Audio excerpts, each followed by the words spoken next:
How are the wind conditions in New Mexico today? Not good. Another day of expected high winds.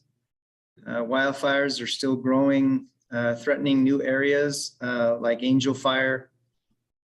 So yeah, this is it's a really grim period in the history of New Mexico. Well, your friends in California are thinking of you, kindred spirits in this risk. Yeah, no kidding. And, hoping for better weather. Absolutely.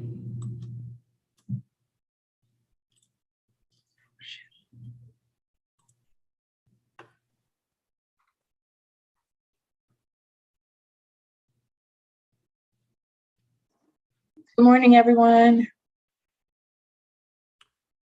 Good morning. Morning. Well, it seems like we have a critical mass, so if it's okay with you, Chair Maestas, I'll get us started on time. All right. Thank you, Matthew.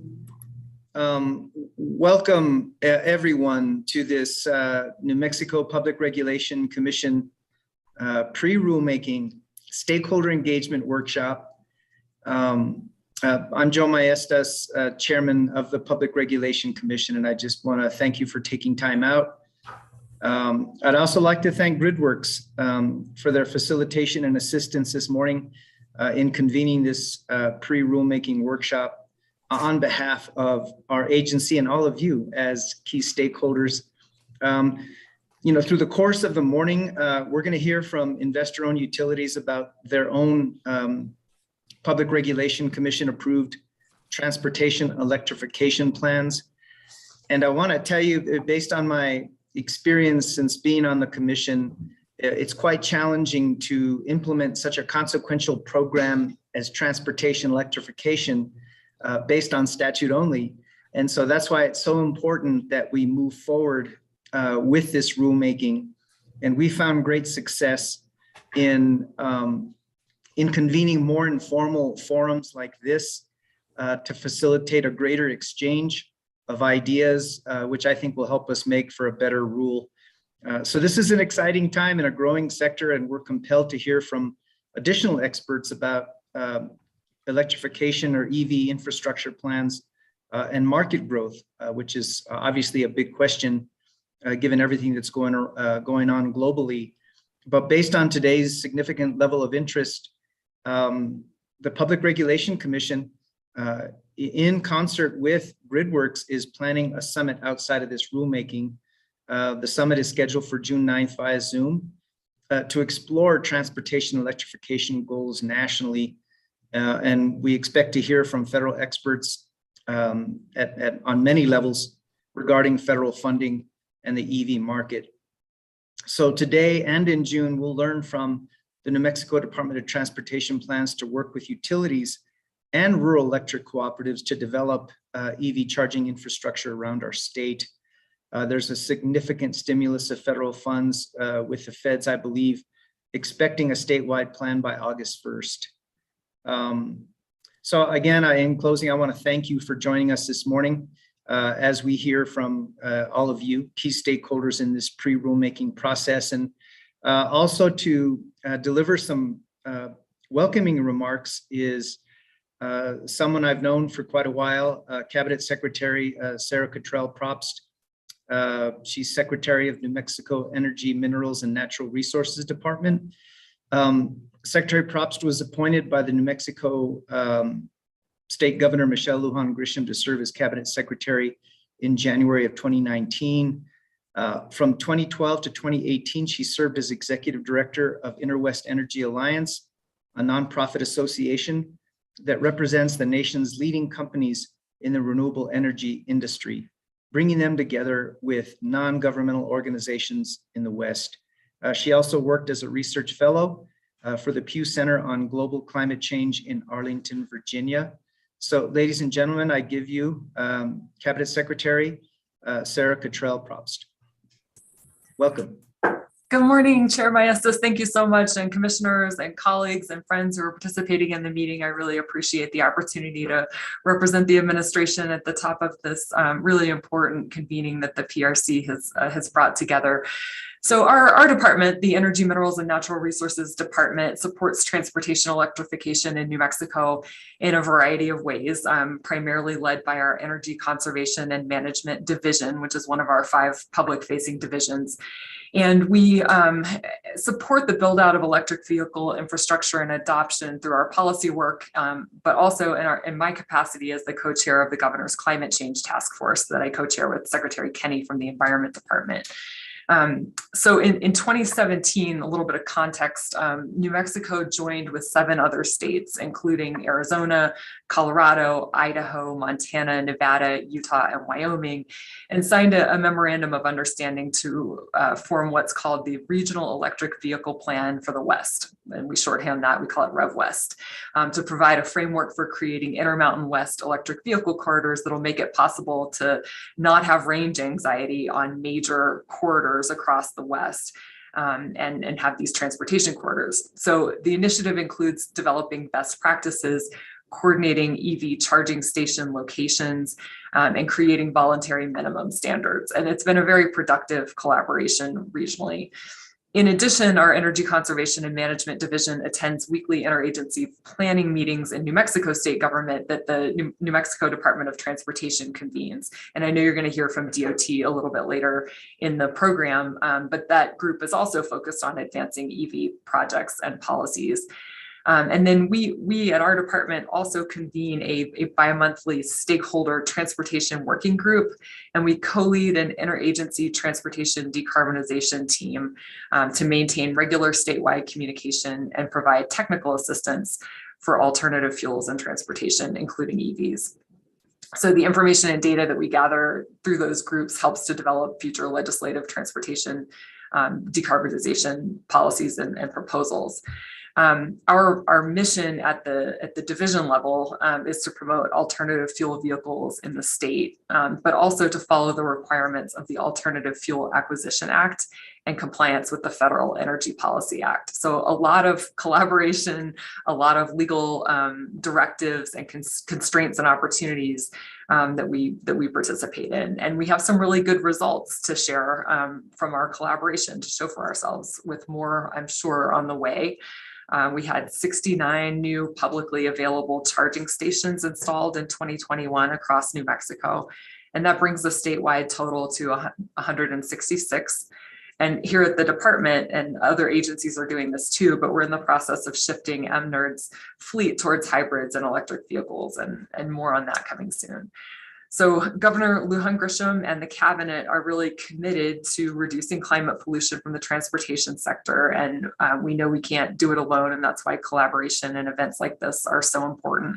And we really appreciate the partnership with the PRC on the many ways that they can support and lead EV and EV infrastructure development and deployment. So thank you so much for the opportunity to provide that very quick overview. Appreciate that this convening is happening, and I wish you a very productive couple of days. Thanks.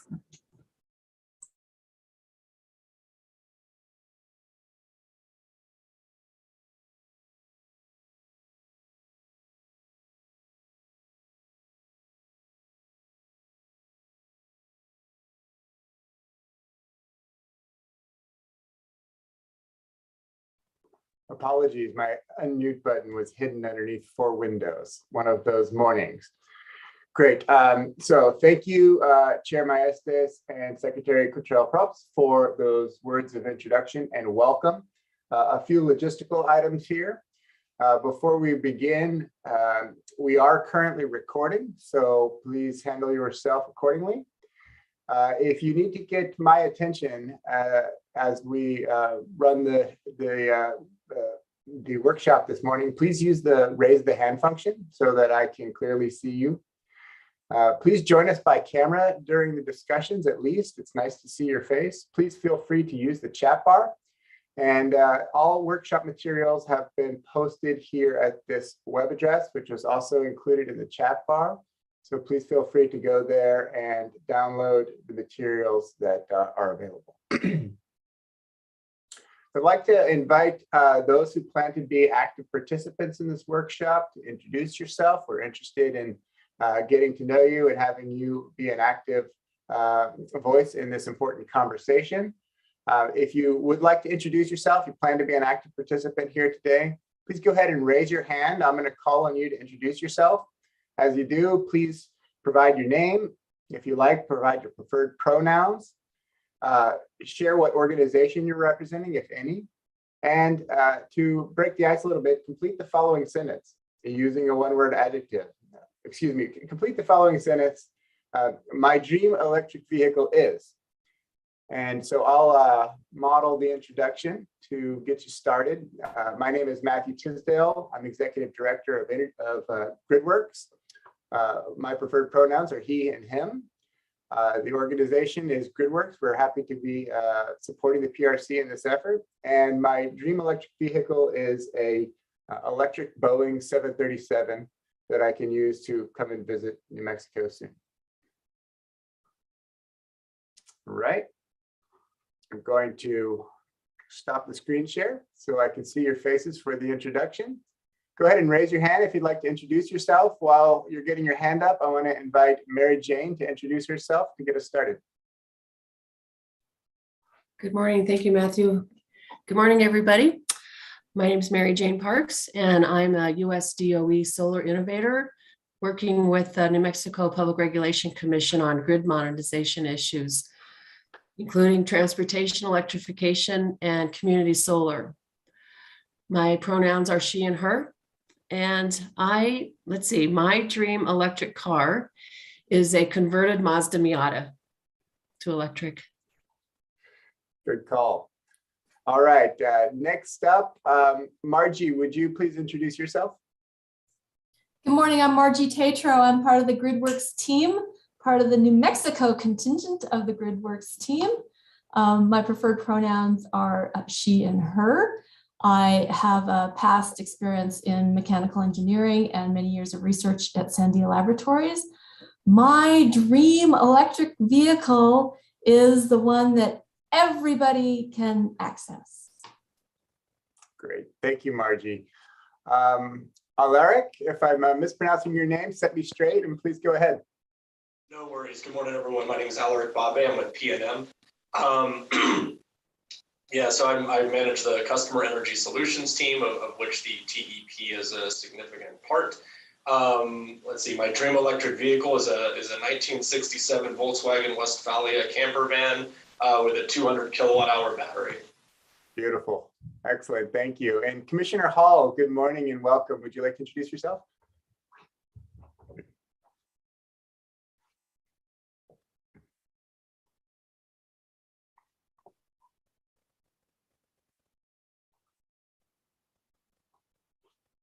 I think you're still on mute, Commissioner.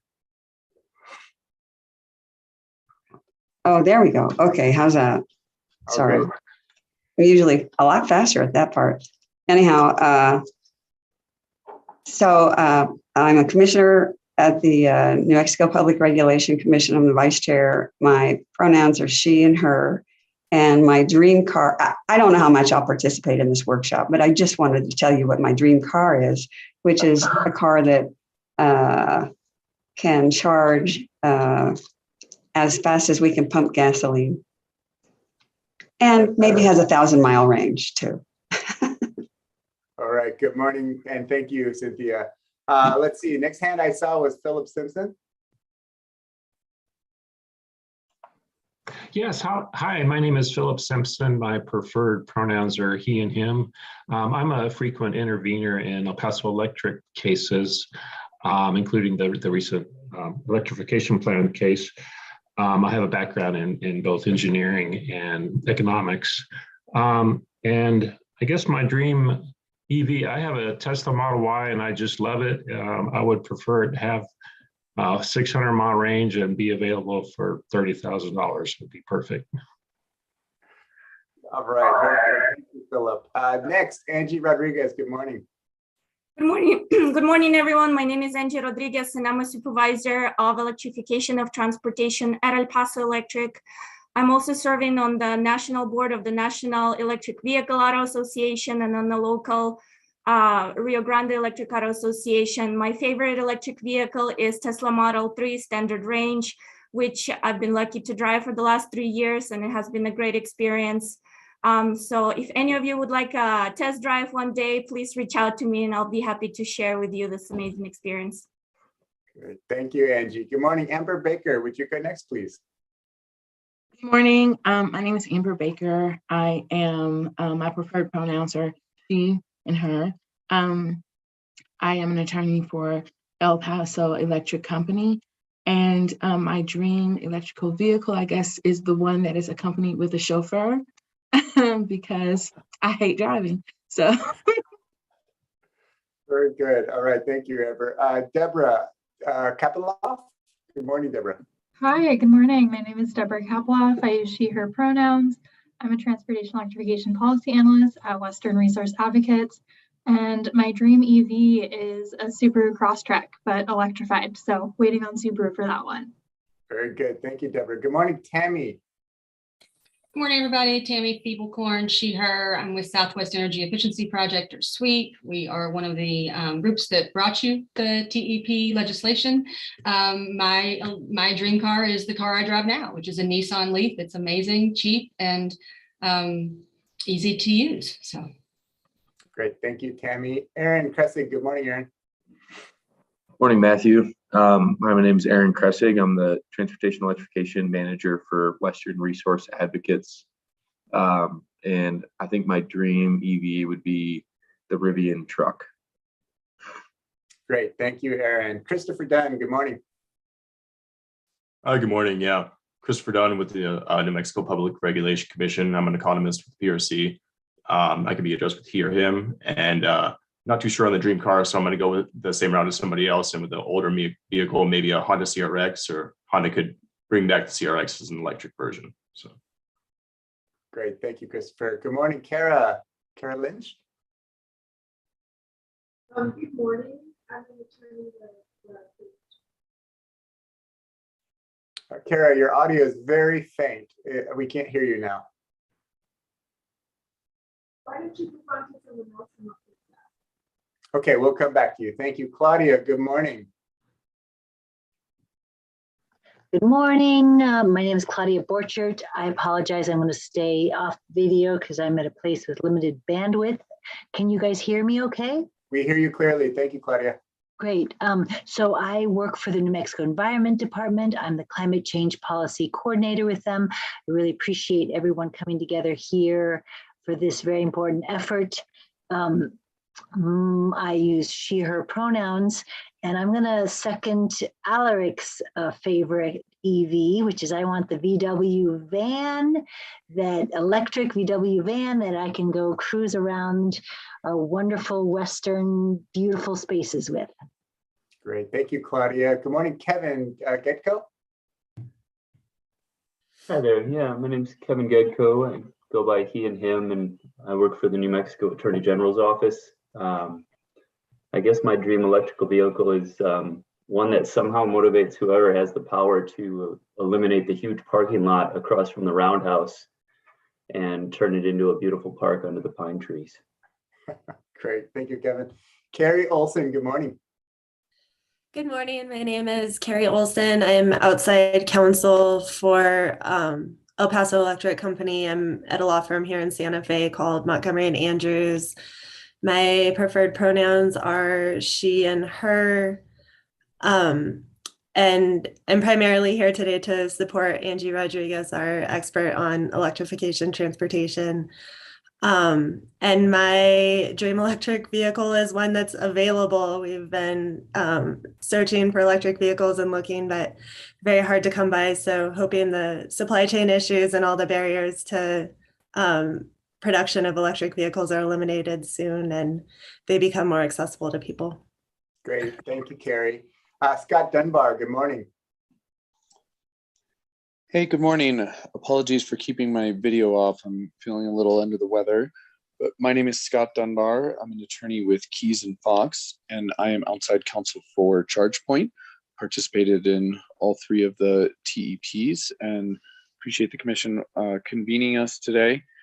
My dream electric car is our VW ID4 that we were lucky enough to get last year because someone else didn't accept delivery despite the long wait time on the day I did a test drive. So feel very lucky to have it.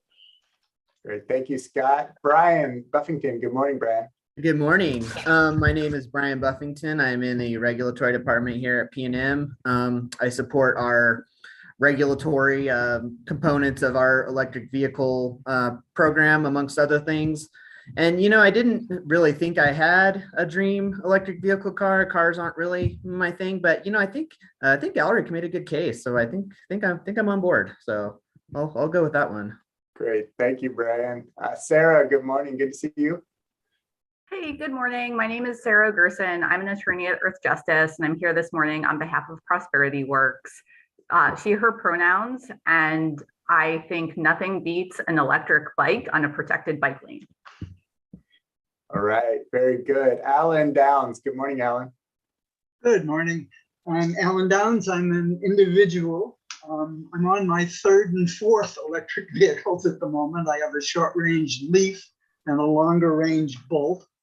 I'm he or his. And I think my ideal vehicle would be a self-driving vehicle such that we can get away from owning our own individual vehicles and have kind of a vehicle pool. Great. Thank you, Alan. And last, Kara, we got your audio worked out? I think so. Can you hear me? Yes, very clear. Okay, great. So my name's Kara Lynch. I'm an attorney with the Coalition for Clean and Affordable Energy, working to represent the interests of a coalition of environmental groups. We participated in all of the TEP hearings. Anyhow, my ideal form of electric vehicle transportation would be the trolley, otherwise perhaps today known as light rail systems that work effectively for urban transportation. Terrific. Thank you, Kara. And I see Travis's hand as well. Good morning, Travis. Good morning. My name is Travis Matson. I'm the Transportation Program Director at SWEEP. Participated in the EPTP on behalf of Coalition for Clean Affordable Energy. My family has a Nissan Leaf and an electric cargo bike, and we're also big fans of the electric bus. Great, thank you, Travis. And Deb Irwin's hand is up. Good morning, Deb. Uh-oh, there we go.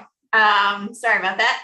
Hi, everybody. I'm Deb Irwin with Xcel Energy, the Director of Policy and Program Planning for Clean Transportation. She, her pronouns, and I think my dream car, which is maybe what somebody else said earlier, but it's just one without any supply chain constraints. Very good, thank you. Mark Hayden, good morning, Mark. Good morning. Thanks for the opportunity to participate. I'm the Director of State Purchasing at General Services Department here in New Mexico. He, his pronouns, and I currently drive a 2006 Prius, and I'd like to upgrade to an electric Corvette. Very good. Thank you, Mark.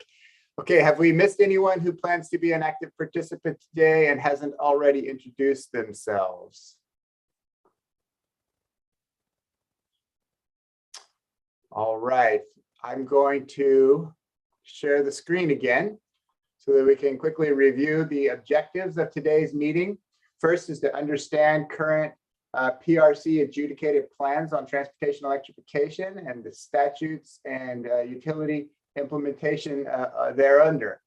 to gain insight into the New Mexico State Agency goals and activities to advance transportation electrification, to identify issues that must be addressed by the anticipated Commission Transportation Electrification Notice of Proposed Rulemaking, and to receive guidance from parties on how that rulemaking should come together, consideration by the Commission in developing it. Our agenda is as follows. We have just about completed topic number 1. We're going to launch into a presentation from John Reynolds on the current state of affairs from the Commission's point of view. Then we're going to hear from utility representatives on their implementation of the TEPs and expectations for what comes next. We'll take a break around 10:15. And we'll come back and hear from Jerry Valdez from the New Mexico Department of Transportation, who's going to share the DOT's perspective. And then at 11, we'll enter a period of discussion. From 11 to approximately 12:15, we'll have 2 short discussions on what issues should the Commission's anticipated rulemaking address, and how might the Commission address those issues. We'll wrap up at 12:15 to identify next steps and review our action items. Any questions about the agenda before we move on?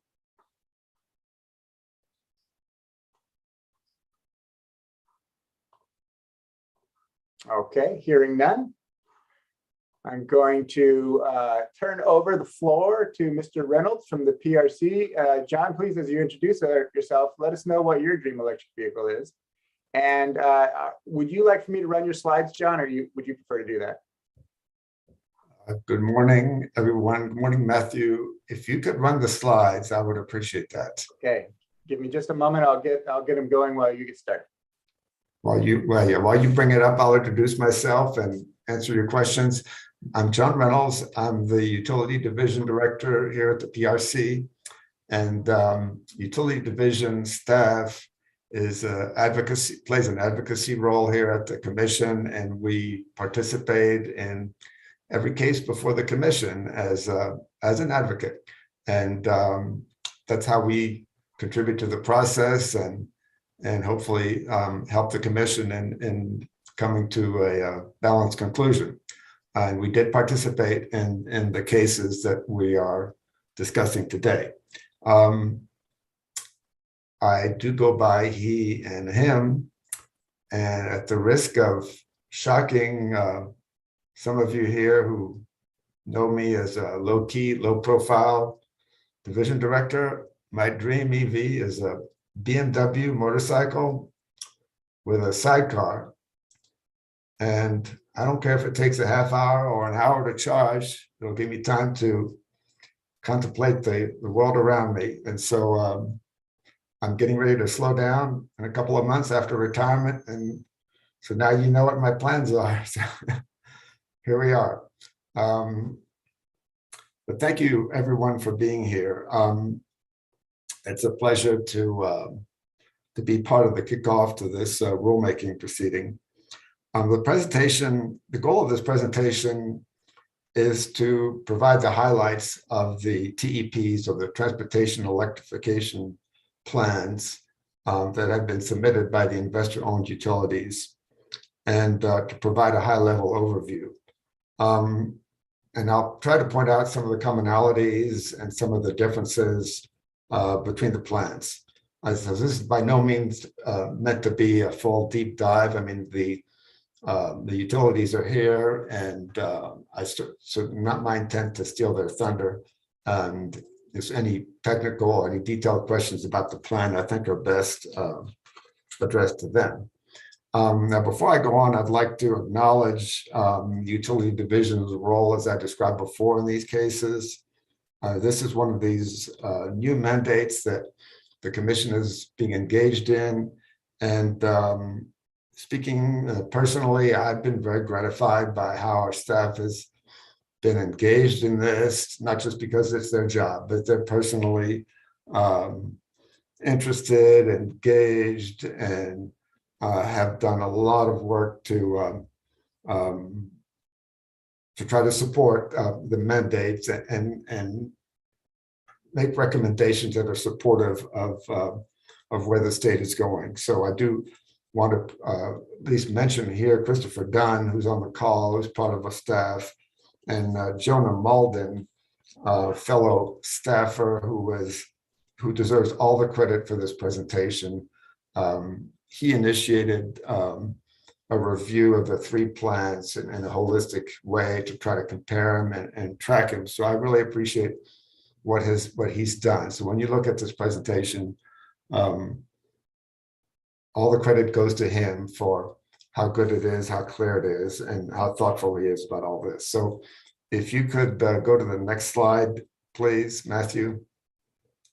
So this all started with, as a lot of mandates here before the commission, started with a statute that was passed in 2019.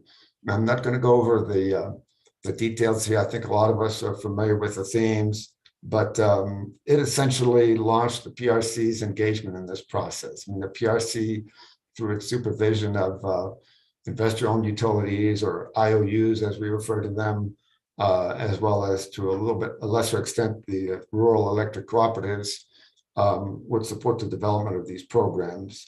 That being said, the 3 items, the takeaways for me regarding this statute are that it's meant to address the chicken and egg situation that we're facing, and that is true across the country about what comes first, the vehicle or the supporting infrastructure. Also, to the second goal, in my view, is to remove barriers to entry, and third, to address the impact on the grid and to what extent the demand from EVs will complement the grid and hopefully will optimize the use of clean energy down the road. And the utility does have excess energy at different points in time, but load profile is changing these days as our generation mix is transitioning. So if you go to the next slide, please, Matthew. So this slide and the next slide are, this is data prepared by Jonah. Essentially, it's macro information about some of the things that we are trying to address here. So what's highlighted here are areas across the country. Again, this is not in the record in any of the 3 cases. So this is just to provide some high-level information. And what you're seeing here is to try to show the distribution of charging stations across the country. And obviously, if you could go, thank you, Matthew. So you can see the dark spots, the urban areas have a lot of charging stations, and lighter or white areas have few, if any, charging stations. And so it's pretty clear that New Mexico has significant gaps. It's a rural state and relatively less populated. And so there are challenges to address here. And I'm going to get into that in a bit. Given the growth where we are, the growth stage of the EV market, the growing interest in carbon reduction or mitigation, and the lack of infrastructure, it could be, it could stunt the growth of the adoption of EVs if we're not prepared. And so that's what I think the statute and these plans are meant to address. The TEPs, or these plans, are designed in such a way that they promote EV adoption and provide investment for public charging stations to cover charging gaps, and hopefully reduce range anxiety that was mentioned earlier, so that consumers may feel more confident in purchasing our EVs. If you go to the next slide, please, Matthew. So this is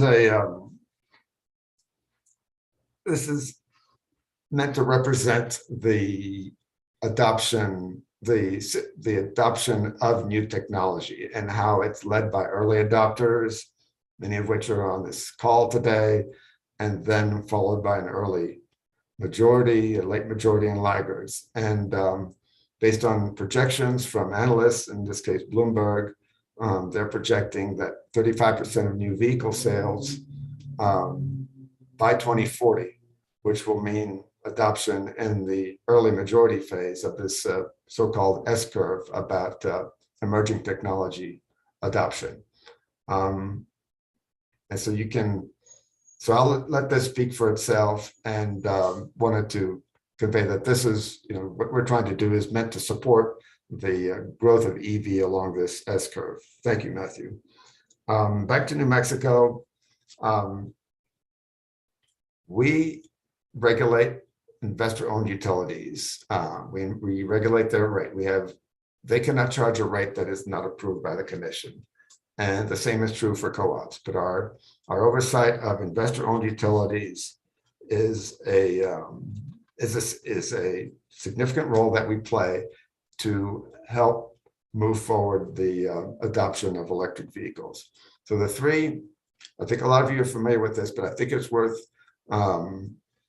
providing an overview about the three electric utilities and where they're situated in New Mexico. So PNM, as we all know, is the largest utility in the state. It serves central New Mexico, urban areas, Albuquerque and Santa Fe, as well as some smaller areas that you can see in the yellow colored ovals here on this map.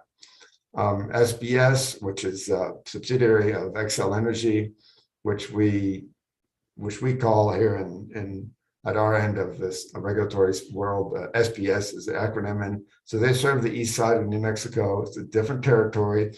There's some large towns, but from Tucumcari to Carlsbad to Hobbs, these were not be considered, I believe, metropolitan areas.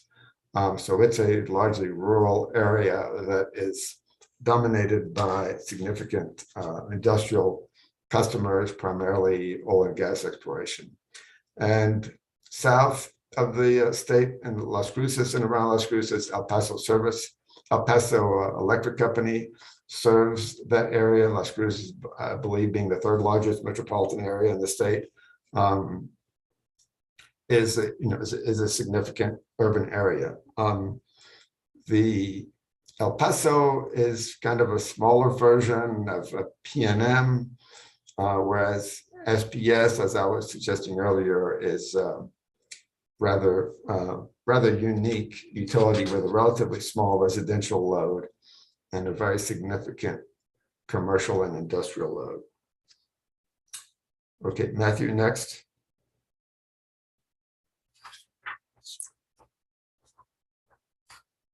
The one thing I would add to that before, which I overlooked, is that the co-ops are not in that map, but the highway says, if you could go back, I'm sorry, if you could go back, you can see that the highway system 40 and 25 is pretty lightly covered by the IOUs. And so although I don't know this for absolute certain, but I believe the co-ops pick up the majority of the highways that are not covered by the IOUs, and possibly to some extent some municipal utilities. So I wanted to point that out. So that that is a challenge that will need to be addressed down the road, and maybe addressed at the upcoming summit next month. Thank you, Matthew. If we could move on now. So we've got here, just a moment, the high-level comparisons of the three IOU plans. And what I wanted to highlight here, first of all, is the PNM being the largest of the utility serves the largest share of EVs by far, our largest shares of EV in the market. Matthew, I think you clicked to a different window. So your agenda is on the screen right now. Matthew. Thank you. So on line 8 of each of these are all analogous comparisons of similar data that was provided. So PNM serves the majority of residential customers in the state and will serve 85% of our estimation, 85% of the EV market share in New Mexico. EPE, which is again, at the risk of oversimplifying, a smaller version of PNM, will serve 7% of the market share, And SPS, the more rural area, as I mentioned, will serve 4% of the market share. So the plans that each of the three plans, these are not cookie cutter, while there's a lot of similarities, they're not cookie cutter plans either, because they're meant to address a specific situation in each of those IOU service territories.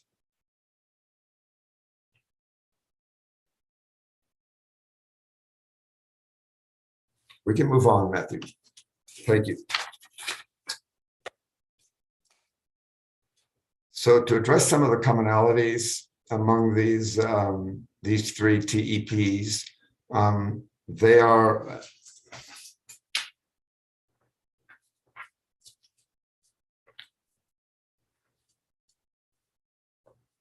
the plans are P&M has a 3-year plan. I'm sorry, SBS has a 3-year plan, and both P&M and EPE are 2-year plans. And each of these plans were finalized in late last year.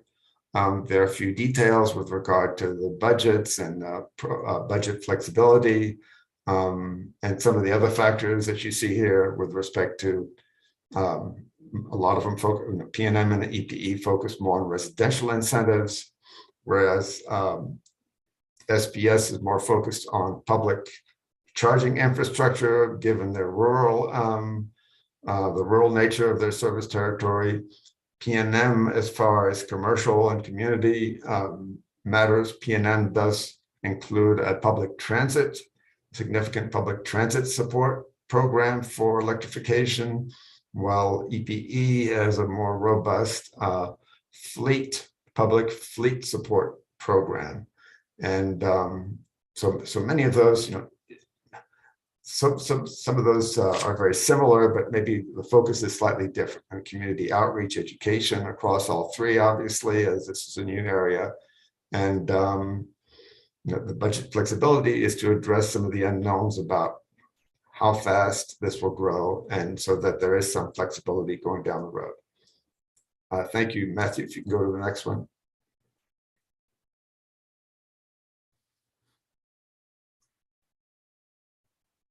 So this gives you an idea of, this is what Jonah refers to as a roll-up, and he has taken the data from the three plans and tried to harmonize it so we're comparing apples and apples. But essentially, you can see that the SPS being a 3-year plan, P&M 2 years, and EPE 2 years, that the relative budgets of the three. You can see that the mix between residential and non-residential, what obviously stands out is at the SPS level, it's quite different than the other two, where the 71% is allocated to non-residential. So there's a significant difference in focus there relative to P&M and SPS. Other than that, I think that this data speaks for itself. You can see the number of customers compare, the mix of customers compares between the three IOUs.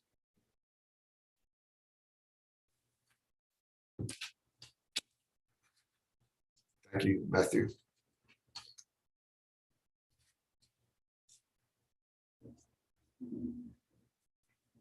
So looking at some of these one by one, just to highlight a few things, and again, without trying to get too much detail before P&M and SPS and EP make their presentation. With respect to P&M, they have budget to accommodate about half of the anticipated EV customers in their service territory.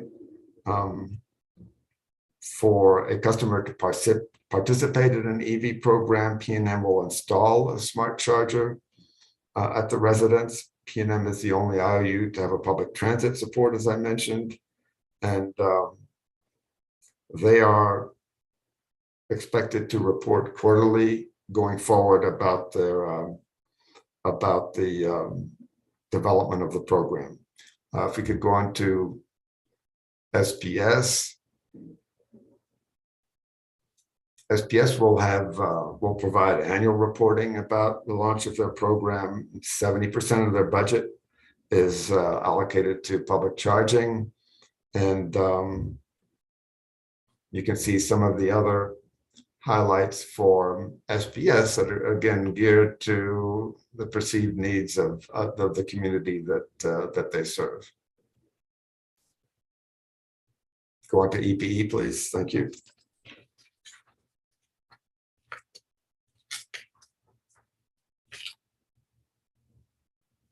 EPE has biannual reporting requirements that are a bit more stringent than what PNM and SPS have, and their budget flexibility is targeted to the rebate portion of the overall program.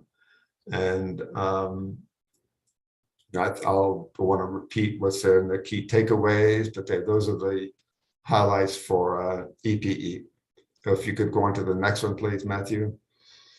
This information is kind of arcane regulatory information regarding recovery of the costs of the programs. And they're all slightly different. So just to explain, for example, the first bullet for PNM is regulatory asset is a methodology of accumulating, recording and accumulating costs regarding a specific item, and it's approved by the commission so that as those costs are accumulated and recorded, then in a future proceeding, that bundle of incurred expenses can be addressed for recovery in rates set in that future proceeding. And that's what's taking place for PNMs, is that they are, rather than to spend money and charge as they go, as they spend, to try to contemporaneously recover what they're spending, PNM is accumulating costs and then addressing what was done holistically down the road in a future proceeding for cost recovery. All customers will be expected to pay into this, except for the lighting customers. Lighting customers are somewhat unique in utility world because they are essentially unmetered. There's not a meter for every light pole, as I'm sure everybody knows, but so you have to impute energy consumption, and so the rates are different for that reason. The rider, which is a rate mechanism to recover the costs, will be designed in early next year and is expected to take effect in May 2023. So what that means is that in May next year, PNM will start recovering the costs that have been recorded in the regulatory asset until that point. And then every year subsequent to that, there'll be a mechanism to review the costs again and adjust the rider to recover as needed. This is not an unusual process. It's been something I've dealt with for many years with energy efficiency and renewable energy, where budgets are set aside for it. And although in those two cases, there's no regulatory asset, but the idea of sort of categorizing those expenditures and recovering those expenditures is set aside, as opposed to rates that recover holistically all of the costs and expenses of the utility. The rider will be on a dollars per kilowatt hour basis. So essentially the kilowatt hours sold will be projected, and based on projected kilowatt hours sold, an imputed rate like this one will become the rider. So I've walked through some of the recovery methods, and they'll be a little bit different for SPS and than they are for EPE, and the timing may be a bit different, but I thought I'd walk you through that to try to explain that. But this tends to be more of an arcane regulatory matter. I mean, dollars matter. I'm not trying to minimize that, but this is background information I think it's important to know. So thank you, Matthew, if we can move on. Each of the utilities have provided their projections for the growth in EVs, and so this is a chart display that Jonah prepared that essentially matches the early stages of the S-curve, and they're very similar. The scales are different, but they're consistent in that sense, relative to their territory, the size of it. They are consistent and comparable, which is what we would expect to be. So thank you, Matthew. Keep going. And John, I believe we're into the appendix slides now, so I'm not sure if you wanted to spend more time on this. We're a bit behind schedule, and I know some of this material is also going to be in the utility. Yeah, I'll only take about, maybe 10 seconds a slide, and then so I can explain them. Okay, this is essentially the statistics that were earlier, the roll-up and the subcategories, which we went through all on one slide. You can go to the next one.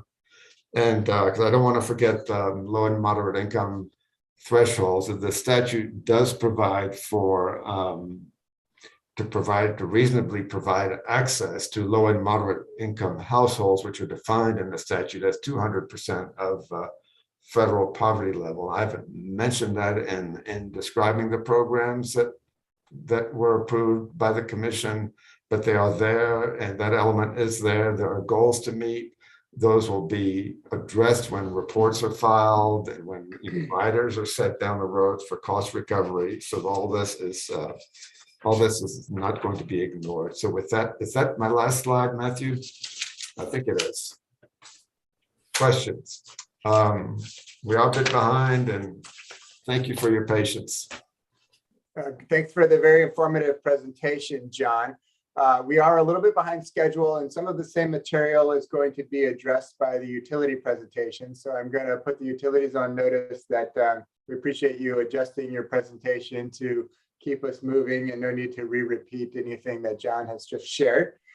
Questions for John Reynolds about the informative presentation we just heard?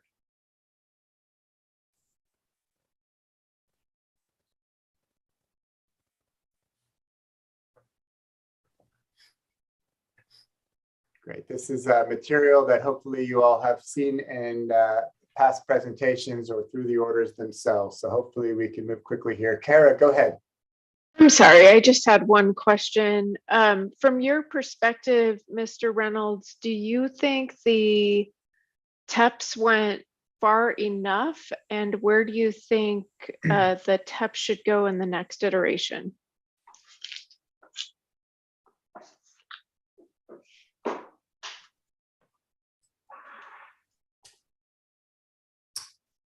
As to whether the TEPs went far enough, I mean, we generally take a pretty cautious approach because we just don't know what the future holds, but yet it provides for flexibility to address more optimistic outcomes. So we are not, we fully support the outcome of these cases. What was your next question? I'm sorry. Oh, I just was wondering if you might be able to signal where they could go in the next application period. Well, I suspect that they will match the wherever each service territory is along the S-curve. And that's where we're seeing. And we just, we don't know. The challenges are different at different utilities. Obviously, PNM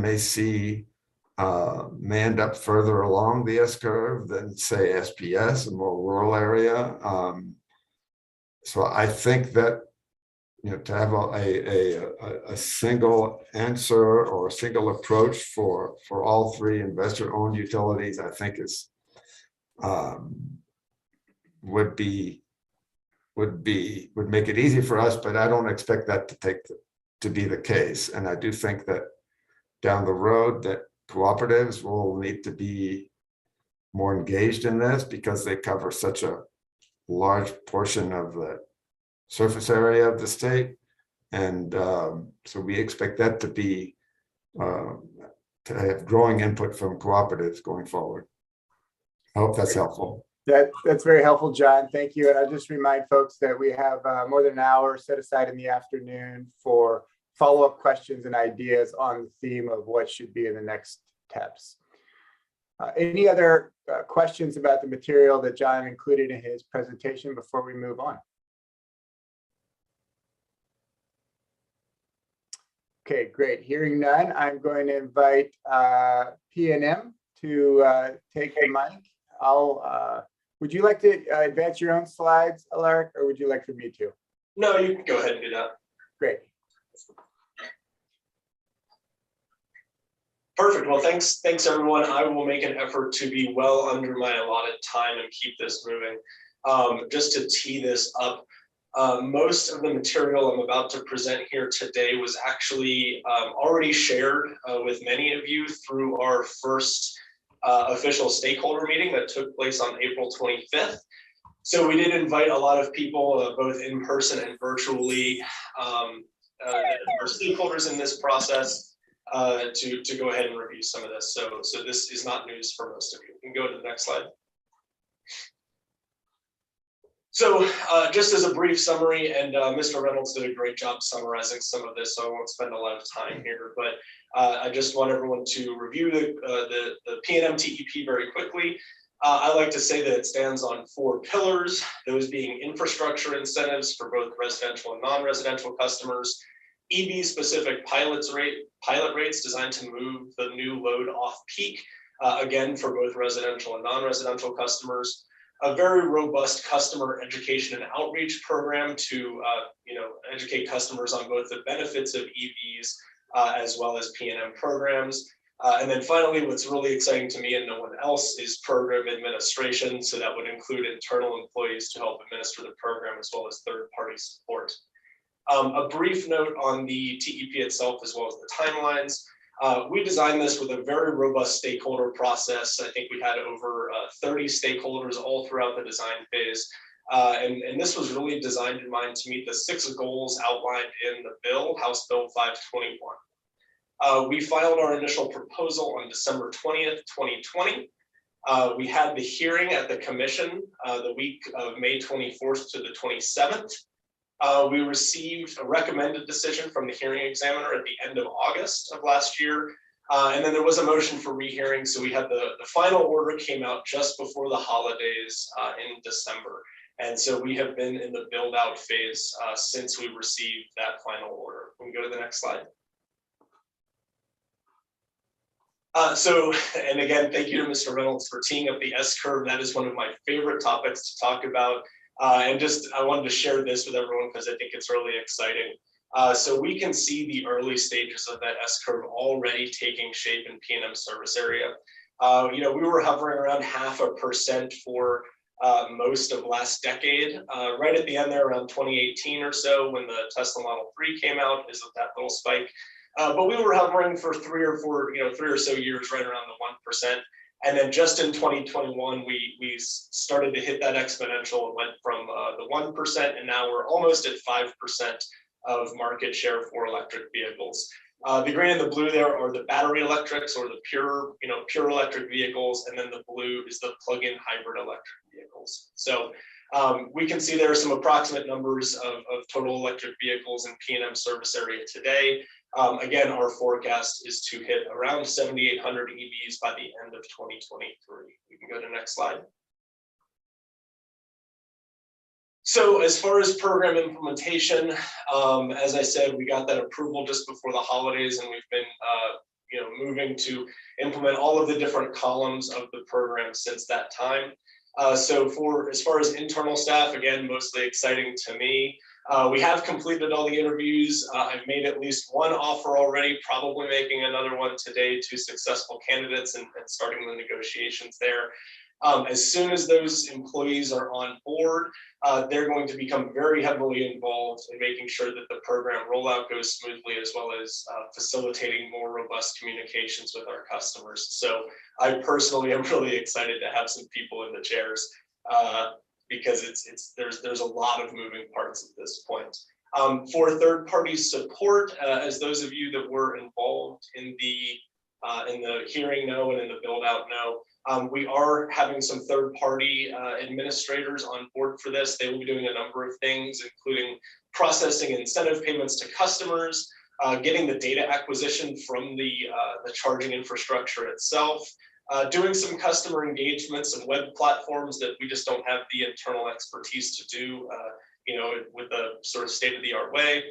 Market studies to help inform future iterations of the TEP, as well as program evaluation to make sure that we're meeting our KPIs. We did put out an RFP in February. That closed a few weeks ago in April. I can say we finished our demos with our shortlisted candidates yesterday. So now we have some very tough decisions to make. There's a lot of really good third parties out there in the market that are well poised to help us. So no decisions yet at this point, but we are starting the evaluation of that and plan to select a vendor or vendors by the end of May. Next slide, please. So this is one that is probably of most interest to a lot of people. So we have pilot rates that are tied to a lot of our infrastructure incentives in order to help shift that load off peak.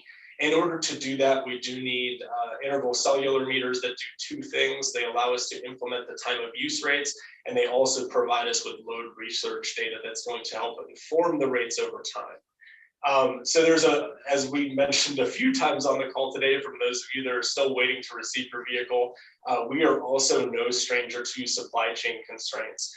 We're getting some very long lead times on getting these meters and being able to test them properly in order to accurately bill our customers.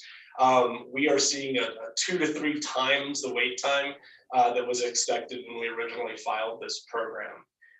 Once we get those meters, we have to internally, again, they have to be programmed and tested to make sure that they are accurately integrated into our billing system and providing accurate bills to customers that enroll in these rates.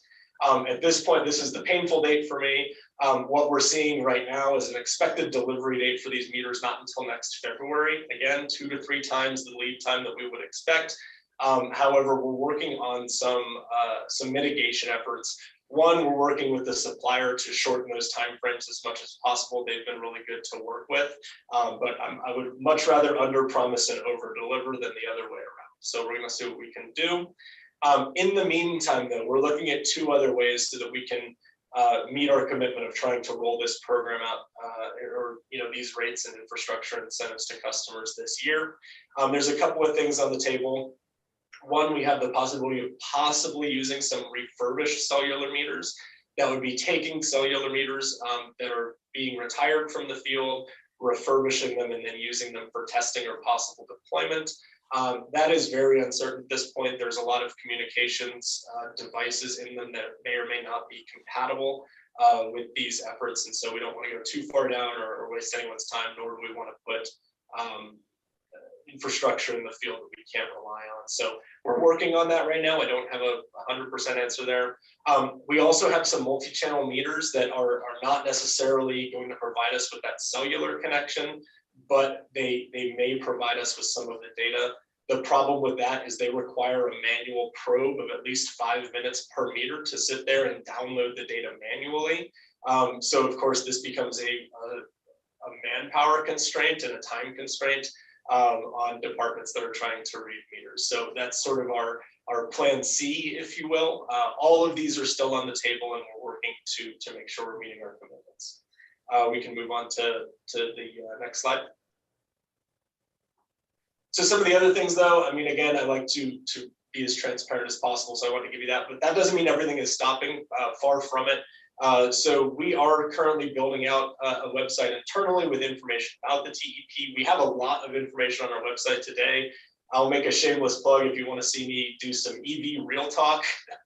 You can find videos of me addressing some common myths and misconceptions. We also have a P&M EV community, very similar to our colleagues at El Paso Electric. We have over 650 members. These are customers that are very engaged. I send them periodic email updates. If you're interested in joining that community, you can visit us at pnm.com/EV and provide us name, email, some other information. We'll include you on that list. We're also planning for direct marketing. We're doing again, as we're rolling this out over time, this year in 2022, we really plan to hammer home just the benefits in general about electric vehicles. How can they work for our customers? And then in 2023, we're going to do more program specific. So a little bit of a tiered approach there, but we can move on to the next slide. This is also something we talked about in our stakeholder meeting. We may be filing a what's the name of this? Filing an advice notice with the commission about the tariff itself for the whole home EV rate as well as the non-commercial or the non-residential EV rate, just to clarify that these rates will be available in conjunction with having the metering and the billing systems in place. So that's something we're working on currently, but just want to let everyone know. We're just looking to remove confusion from people that are interested in these today as we're building the program up after that December approval. We can move on to the next slide. And so one of the things that GridWorks had asked was that in our presentations, we include some comments that would be helpful for a possible NOPR. And so just from our perspective, just to be clear, we believe that House Bill 521 provides adequate guidance for the filing and commission approval of these programs. As Mr. Reynolds stated, there are the 6 criteria. Our program hits all 6 of these, and this was a really robust process. So we want to exercise caution. Any rulemaking process may hamper program flexibility, as well as innovation in this field if it's overly prescriptive. So we want to make sure that that's taken into consideration. This sector is evolving so rapidly, as we could see on those S curves. We are still in the early adopters or innovators stage of adoption, and new technology is coming out all the time. I will say with certainty, if I knew today, back in 2020 when we were originally filing this, things would look a little bit different, and that's just because the market's moving really, really quickly. So we don't want to be overly prescriptive on something like this. However, to the extent that the commission does deem that a rule is necessary, our recommendation is that it's limited in scope to things such as filing requirements, which is what constitutes a full application, what exactly needs to be in there, as well as the procedure and timeline for commission approval. I think that would be helpful. Another thing that we thought may belong in a possible rule would be something like uniform cost recovery. So just being very clear about what those mechanisms are and what the timeframes involved are. So again, we just recommend taking these considerations into account when considering a possible rulemaking. And with that, I will turn it over to my colleague. I can answer questions later. I'll be here all day, but thank you all for your time.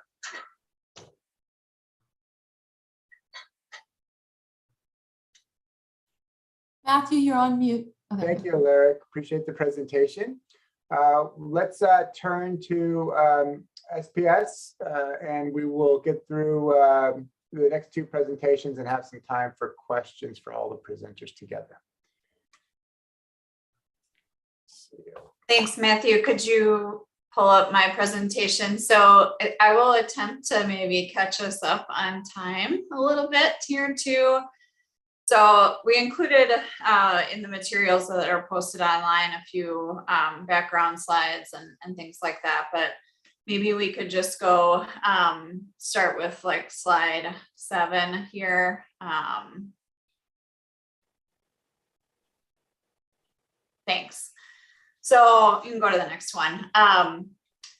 So for SPS and for Xcel Energy in New Mexico, we're focused, as was described earlier, on really that residential home charging and then also public charging. And so, I think all of us are here recognizing that the utility has a really key role to play in addressing barriers to transportation electrification. And so, that's what we're focused on. So that lack of awareness and information, addressing those initial upfront cost barriers, and then the lack of sufficient incentive to charge when energy costs are lowest. Like these are things that the utilities are well positioned to address. Let's go to the next one. So it's funny, Alaric, that you use the phrase pillars for years. I have literal pillars in my slides here. So a lot of this is the same as what you saw, I think, from the commission, but, you know, a little bit more detail. We, in general and across the board, you know, we're really focused on how to address equity across all of our programs as well. And so you see that sort of showing up in all of our approaches. So we think that's very important. But then, you know, overall, you can see the details there. And I'll give an update on the status of where this is at in another couple slides. Go to the next one. So, you know, the things that you will see from SPS's current TEP are support for fleet planning, information for general public, you know, light duty vehicle drivers, residential customers, some efforts to support communities in planning for transportation electrification.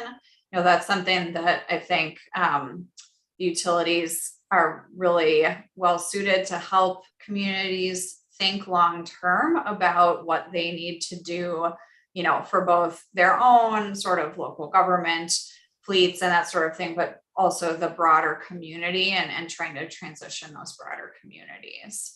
And then we also work directly with auto dealers to support information sharing at that point of, you know, potential vehicle purchase.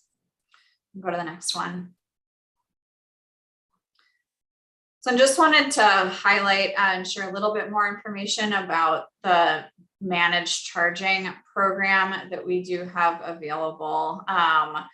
You know, again, we're trying to encourage charging to occur when it's the most beneficial to the grid, but also provide customers with flexibility. And so the program that we have allows customers to choose their preferred charging window and then encourages them to use that charging window. And in exchange, they get a bill credit associated with that.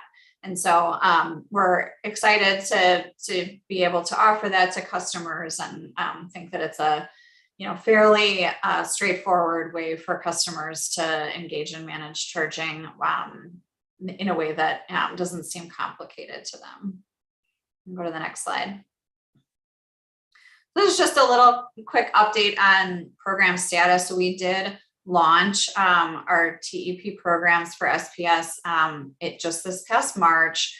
So, you know, just kind of getting started. We've got a couple of applicants for the residential program. We've got some leads for the public charging that would be owned by third parties. We are conducting siting analysis for the public charging that SPS would own. That's 8 fast charging stations.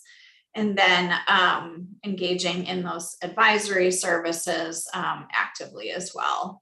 And then on the bottom right, all of this will be evaluated by a third-party evaluator. And so we've got them engaged as well. So excited about that. You know, so we'll be continuing to ramp up here, you know, focusing on what are we hearing from customers? Are these programs meeting their needs? Are there needs that we didn't address in this TEP? And obviously looking to incorporate any of those lessons learned into our next TEP. Go to the next slide. Go on one more. So also a fairly wordy, but hopefully useful summary of a few of our suggestions with regards to potential rulemaking. You know, I think it could be challenging to do a rulemaking with, you know, too much standardization sort of focus at this time. You know, and I think it was pretty clear, actually, really appreciated the discussion from John Reynolds about the differences between the different utility territories and customer bases and the need for flexibility. And so, you know, with that, I think what makes us a little concerned about overly standardizing things here. You know, the commission certainly was able to consider and approve TEPs without a rulemaking, you know, and sort of wanting to ensure that any rules are, not immediately obsolete, I think may be a challenge in the transportation space. Things are moving really fast. Technology is changing really fast. Market is changing really fast. And there's just really a note of caution and how to think about that, because we don't want to standardize for today. I think we need to really think about the long term and whether we're going to be constraining ourselves too much there. Xcel Energy has TEPs approved in other jurisdictions as well, maybe most notably in Colorado. We do not have rules in Colorado either. And so just make that as an observation that at this point, that's not something that Colorado is considering. And I think they feel comfortable, not trying to speak for them, but it doesn't appear that they see a need for rules and are really just relying on that legislation to evaluate TEPs. However, if a rulemaking is pursued, our initial thoughts are obviously to stick closely to the statutory goals and considerations that are already out there, as well as prioritizing that flexibility. And I note here, flexibility within a utilities TEP, which I think you saw some of that in the slides earlier about budget flexibility and things like that. Because it's a little difficult to predict exactly where the customer interest is going to be in these different programs, right? And we want to be able to respond to that quickly. But then also that flexibility between utility TEPs so that we can respond to the specific needs of our specific service territory and our individual customers. We would also suggest that, we would continue to allow for the amortization and capitalization of rebates. And that is something that the commission has approved, including in SPS's TEP. We think it's a really good way to put non-physical infrastructure on par with, something like support for infrastructure itself, right? So, kind of traditionally, utilities have an incentive to invest in infrastructure because of the ability to earn a return on infrastructure. And I think it's really helpful to put other support for transportation electrification on a more even playing field from the utilities perspective in terms of, where are we going to direct resources, and that sort of thing. And then finally, one other thought, it could be helpful to develop a process for program adjustments or new program ideas during the course of a TEP. So, I think we heard that utilities currently have either 2 or 3 year TEPs. That's because this market is changing so quickly. Someone, whether it's the utility or another stakeholder, might have a really great idea for a program adjustment during the course of that 2 or 3 year TEP. And so thinking really carefully about how to address that in a streamlined manner would be, I think, beneficial so that we don't necessarily have to hold all good ideas until the next TEP, but recognizing that, not trying to sort of dismantle the TEPs as they're being implemented, obviously, but there may be items that come up that would be relevant to make adjustments before the next TEP. So, and I think I'll leave it there. So thank you. Okay, thank you very much, Deb. We appreciate the presentation, and I know you had to rearrange your schedule to be here, so we appreciate you making that effort. Last but not least, we have Angie Rodriguez from El Paso Electric, and then we will open up the floor for some questions for all the utility presenters. Angie, are you ready to go? I'm ready to go, but I would appreciate if you could share my slides. Will do. Thank you. Thank you everyone for having us here today. I would like to go back to the first question that Matthew asked everyone at the beginning of today's session as to what is your favorite or what electric car you would like to have. I didn't hear a lot of variety of answers, so I would love to share our newest EV shopping tool that we just launched last week with everybody that can allow you to discover available EV models, incentives, and compare vehicles to each other. So I'm going to drop a link in the chat box, and I would encourage all of you to check our amazing tool. Yeah, if you can go to the next slide, please. Well, you all know about El Paso Electric. We have been in service for over 120 years, and we serve in Texas and New Mexico with approximately 20% of our customer base located in our New Mexico service territory. Next slide, please. This is just a visual representation of our service territory. As you can see, we're serving customers from Hatch, New Mexico, all the way to Van Horn, Texas. And can you go to the next one? I wanted to spend a little bit of time on our vision and mission.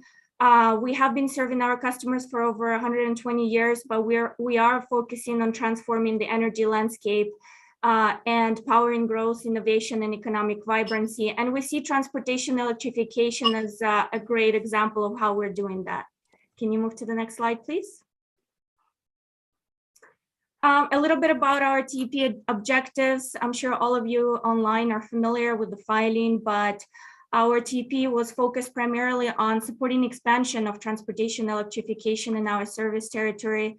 As you saw, how many EVs PNM already has in their service territory, and SPS EP does not have a lot of EVs yet, but we are working very hard to change that.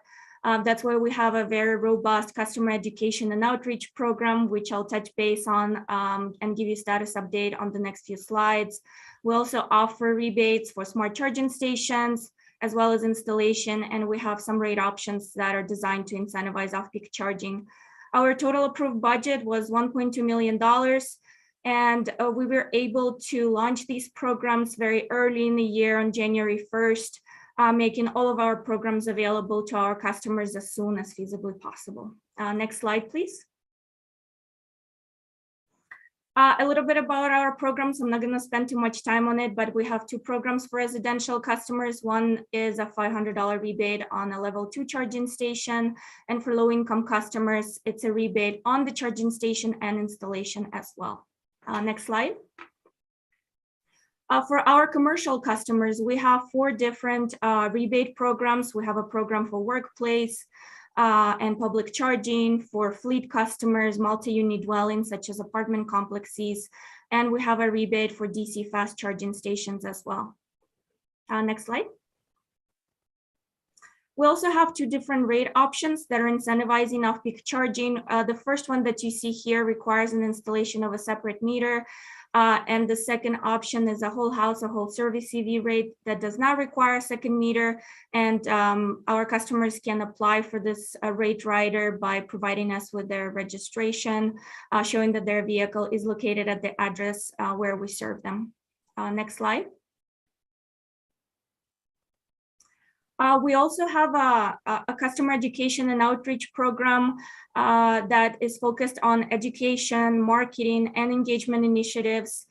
Pursuant to the final order in our TEP case, we have worked with staff and our interveners to make changes to our customer outreach program because our budget was increased to $250,000. And in early February, we filed our revised customer outreach plan.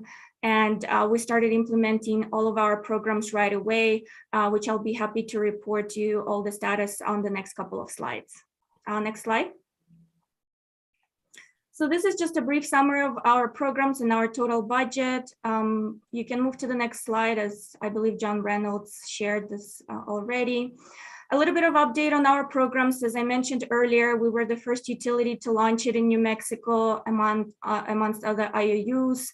We launched our programs on January 1st. For residential rebate program, we received five applications. We approved 3 because 2 other ones unfortunately did not qualify. On commercial rebate programs, we have not received applications, but we have been talking to our commercial customers and we see interest from them. So we're expecting to receive applications in the near future from them.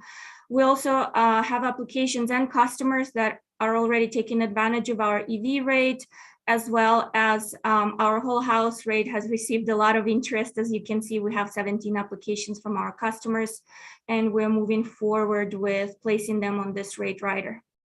Next slide, please. As I mentioned earlier, we are very focused on our customer education and outreach efforts. On the slide, you can see a lot of activities and engagements that we have conducted this year. We started with updating our website, followed by a kickoff meeting with local contractors to explain our programs to them.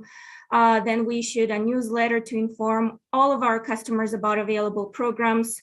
Also, we just launched our online EV shopping tool, and I just shared the link to it in the chat box. Please check it out. It is an amazing tool that allows customers to discover available EV models, compare vehicles to each other, and identify incentives that are available. We have also conducted a Drive Electric Earth Day at Las Cruces Farmers Market, which was a great success as well. We're focused on educating even our kids in our community about electric cars. So we conducted a career day at the Anthony Elementary School, which was also a very successful event. We participated in New Mexico Transportation and Construction Conference, where we talked to different contractors about available incentives. We have recorded educational videos for our customers, which you can see on our website already. And we have conducted electric school bus event in our El Paso service territory, but we invited Las Cruces school districts as well. Bluebird manufacturer brought an all-electric school bus to this event. We have a great educational session on that with a lot of interest coming from school districts that are looking to apply for EPA funding, as well as potential our programs. And we're very happy to work with City of Las Cruces and Lisa LaRoque on helping plan Beneficial Electrification Expo. So we've been very engaged with them as well. And if you can move to the next slide. This is all that I had today, but I'm going to pass it over to Carrie Olson with our legal team to talk a little bit about our thoughts on the rulemaking. Thank you. Thank you, Angie. Is Carrie ready to go? Yeah, good morning, everybody. I think we generally echo the thoughts that have been presented by the other IOUs. It was an interesting process in our transportation electrification plan. We were actually able to negotiate a settlement with a large number of interveners, including staff, CCAE, Prosperity Works, and Western Resource Advocates, to come up with, I think, echoing John Reynolds' statements from earlier this morning, a conservative plan that was realistic based on the status of where EVs were. And we were surprised that the commission drastically expanded that program and looked strongly to the other IOUs budgets and tried to really focus on comparison and uniformity. And it'll be interesting to see as things expand. Each of the IOU's service territories are very different. They serve very different populations. They're different sized. And so I think we have the same hesitations about trying to make everything totally uniform. I think one day when everybody's driving electric vehicles and there's charging corridors conveniently placed throughout the state, it'll be a different story, but getting there, we each have unique challenges. And I think, as others have mentioned, the statute does give at least guideposts for the commission's consideration of these applications. I think I join my colleagues from PNM and SPS that we tailored our individual plans to those guideposts and hopefully gave the commission the information that it needed to approve the plans.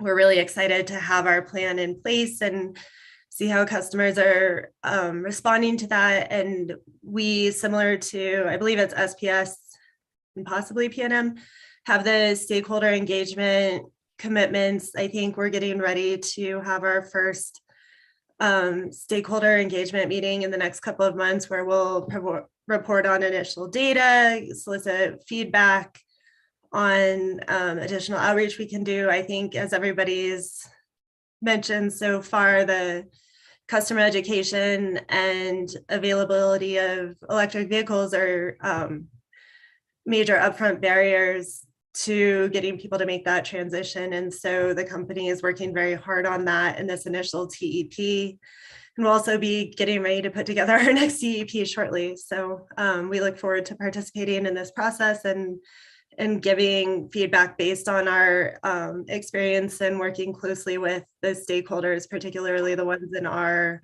service territory, to come up with the best plan that we can that will serve the needs of our customers. Great. Thank you, Carrie. Thank you to all the presenters. Really appreciate the time and energy you put into preparing those perspectives for us, and the updates are very welcome. Let's move to answering any questions that participants may have of the utility presenters. We had one in the chat bar, which I'll paraphrase as, have you observed a connection between broadband coverage and your ability to implement the TEPs? Are you being held back by a lack of broadband coverage? Is there something to be aware of here in broadband coverage and implementation of your plans?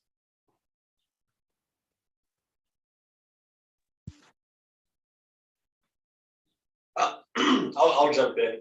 No, not to this point. I mean, we know that there are some rural areas where it may be more of a challenge, and that's being considered as we're rolling it out, but we don't see that as a significant barrier today.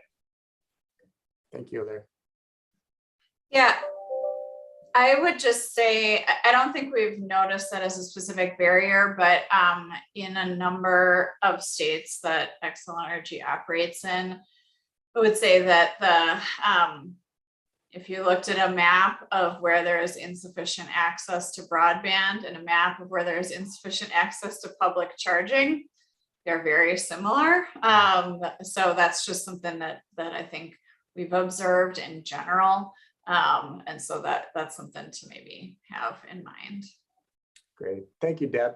Other questions for utility presenters? I see Scott Dunbar's hand up. Go ahead, Scott.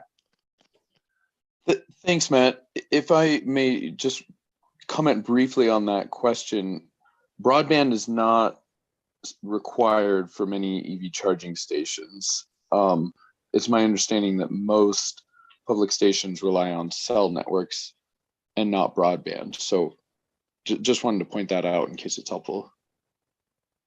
Thank you, Scott. That is helpful. Other questions for the presenters?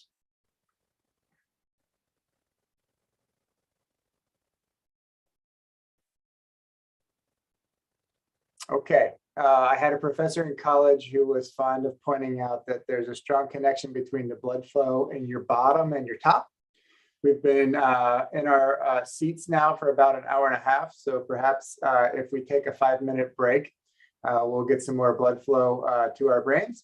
So let's please take a break and come back at 9:35, and we'll continue into the next segment of our information gathering.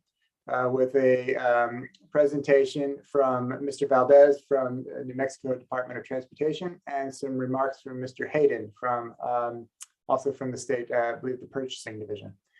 And that will be very helpful to hear those perspectives. Mary Jane, if you're sharing something with us, we can't hear you. Sorry, Matthew. Yeah, we're an hour ahead, so we'll be back at 10:35. Thank you. Okay. Great. Thank you very much. 10:35. See you then. Okay.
Great. Thank you all for returning to our session. Hope that was a refreshing break. As we're warming up here and preparing to turn to Mr. Valdez from New Mexico Department of Transportation, I just wanted to highlight through this slide a few other opportunities to be thinking about transportation electrification in New Mexico coming up. The next is a May 19th webinar that's a part of the grid modernization series that GridWorks is supporting on behalf of the PRC. We'll have a focus there on transportation electrification and distribution system planning.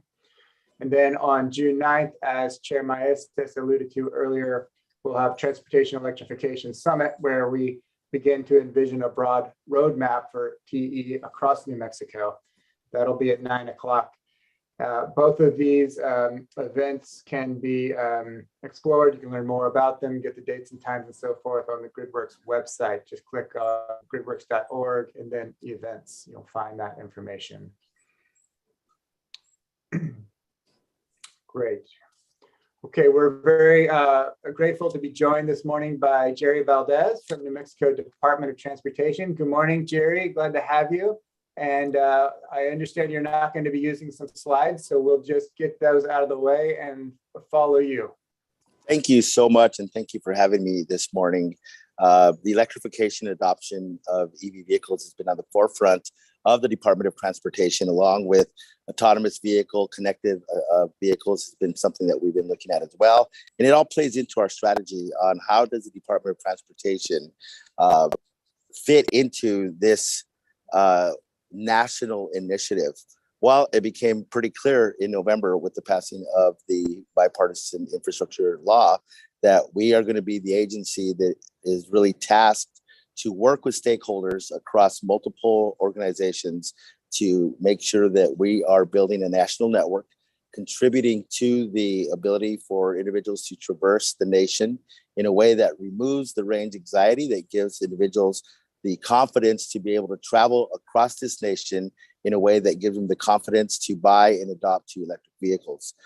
In February of 2022, our federal partners at the Federal Highway Administration released guidelines for the NEVI formula program, which provided us a framework and a guidance on how this is going to be done.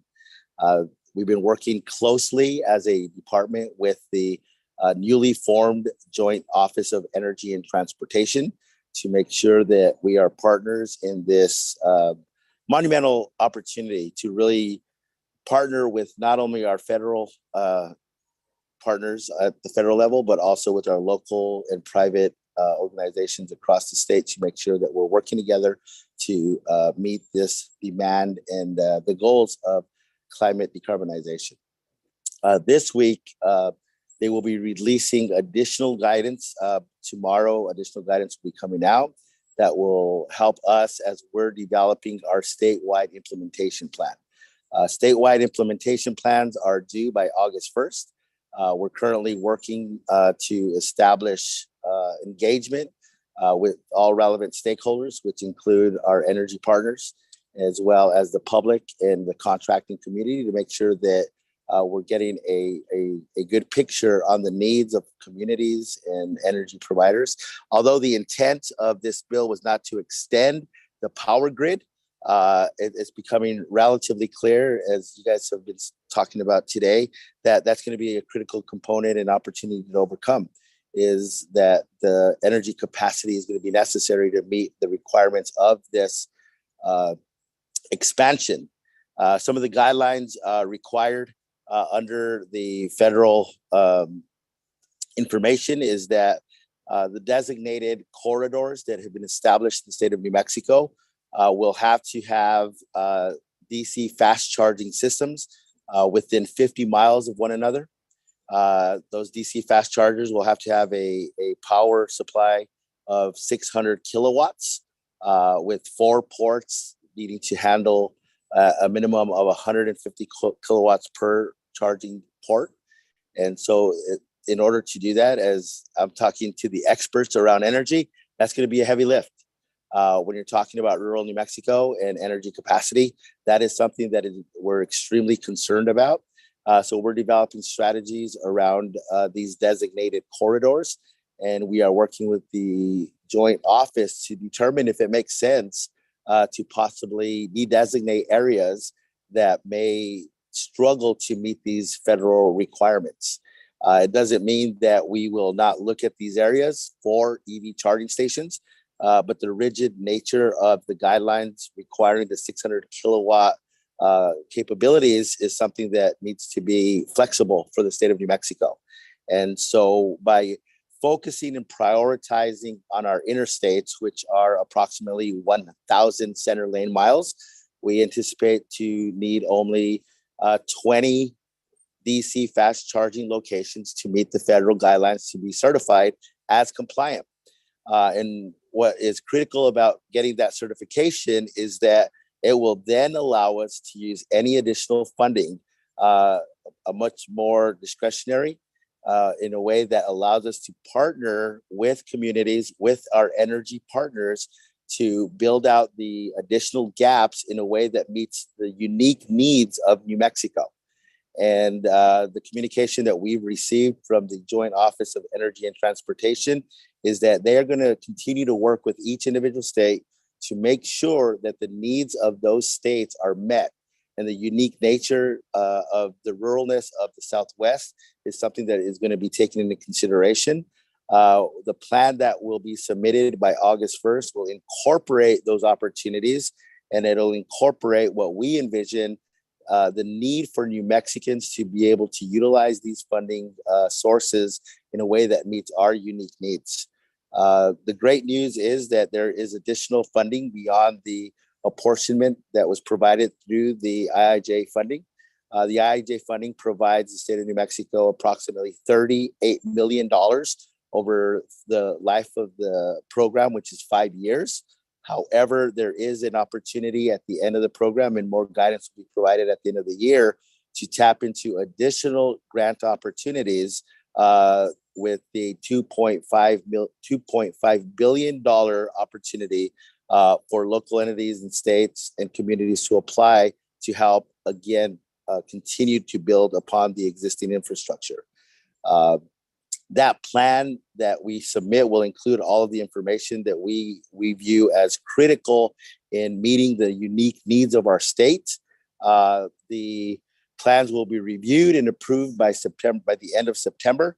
If those plans are not approved, then the Joint Office of Energy and Transportation will work with us in those states that don't meet the requirements to ensure that we fulfill the vision of what they see as necessary. We believe that we should be able to get this approved under the first round, as our relationship with the Joint Office has been relatively strong, and we are partners in every sense of the word. And we believe that we have the information needed to get this done right the first time. However, the guidance that will come out at the end of the week will, of course, be looked at, viewed, and incorporated as well. From the DOT's perspective, engagement and working with our stakeholders like energy is going to be critical. I am actually currently in New Orleans at our spring meeting, where it was announced that our Joint Office of Energy and Transportation has signed into an agreement, an MOU with NACIO to provide technical support post implementation of the plan. So to allow us to work with our energy partners to ensure that we have the information we need if it's necessary to solicit waivers when we identify areas around the state that will not meet those federal requirements. We'll work with our energy partners to make sure that if there's a alternative route within that corridor that allows us to meet the spirit of the law, but not necessarily the 50-mile mark, that we have the justification to do so. We're excited to be a partner in this and to provide grant opportunities to energy companies, private sector, communities, and governmental partners to allow this infrastructure to be built and one of the things that I appreciate most about our relationship with our Joint Office of Energy and Transportation is that we're working on this together, and that there is an acknowledgement that we don't have all the answers. There are still questions that need to be answered, but that we're going to get this together and find solutions and put all of our resources together to make sure that we have the best chance to make sure that this program is successful. And so joining me as well today, and I didn't mention him at the beginning, but my Director of Special Projects, Mr. De La Rosa, is with me as well. And we have been looking at this well before the bipartisan infrastructure law. And so we have been on the forefront of making sure that the Department of Transportation is supporting these initiatives, working with our stakeholders, and being a support and being a contributor to this very needed, very important initiative.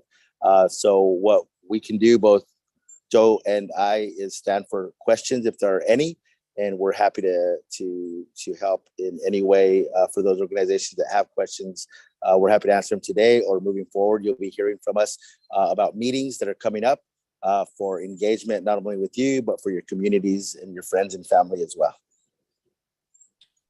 Great. Thank you, Mr. Valdez. Appreciate your availability this morning. Thank you for stepping away from your conference. I hope you get a chance to go down to Cafe du Monde there on the river and enjoy some of the finest beignets in the world. Think of us when you get there. Any questions for Jerry about the many activities DOT is taking on in support of transportation electrification?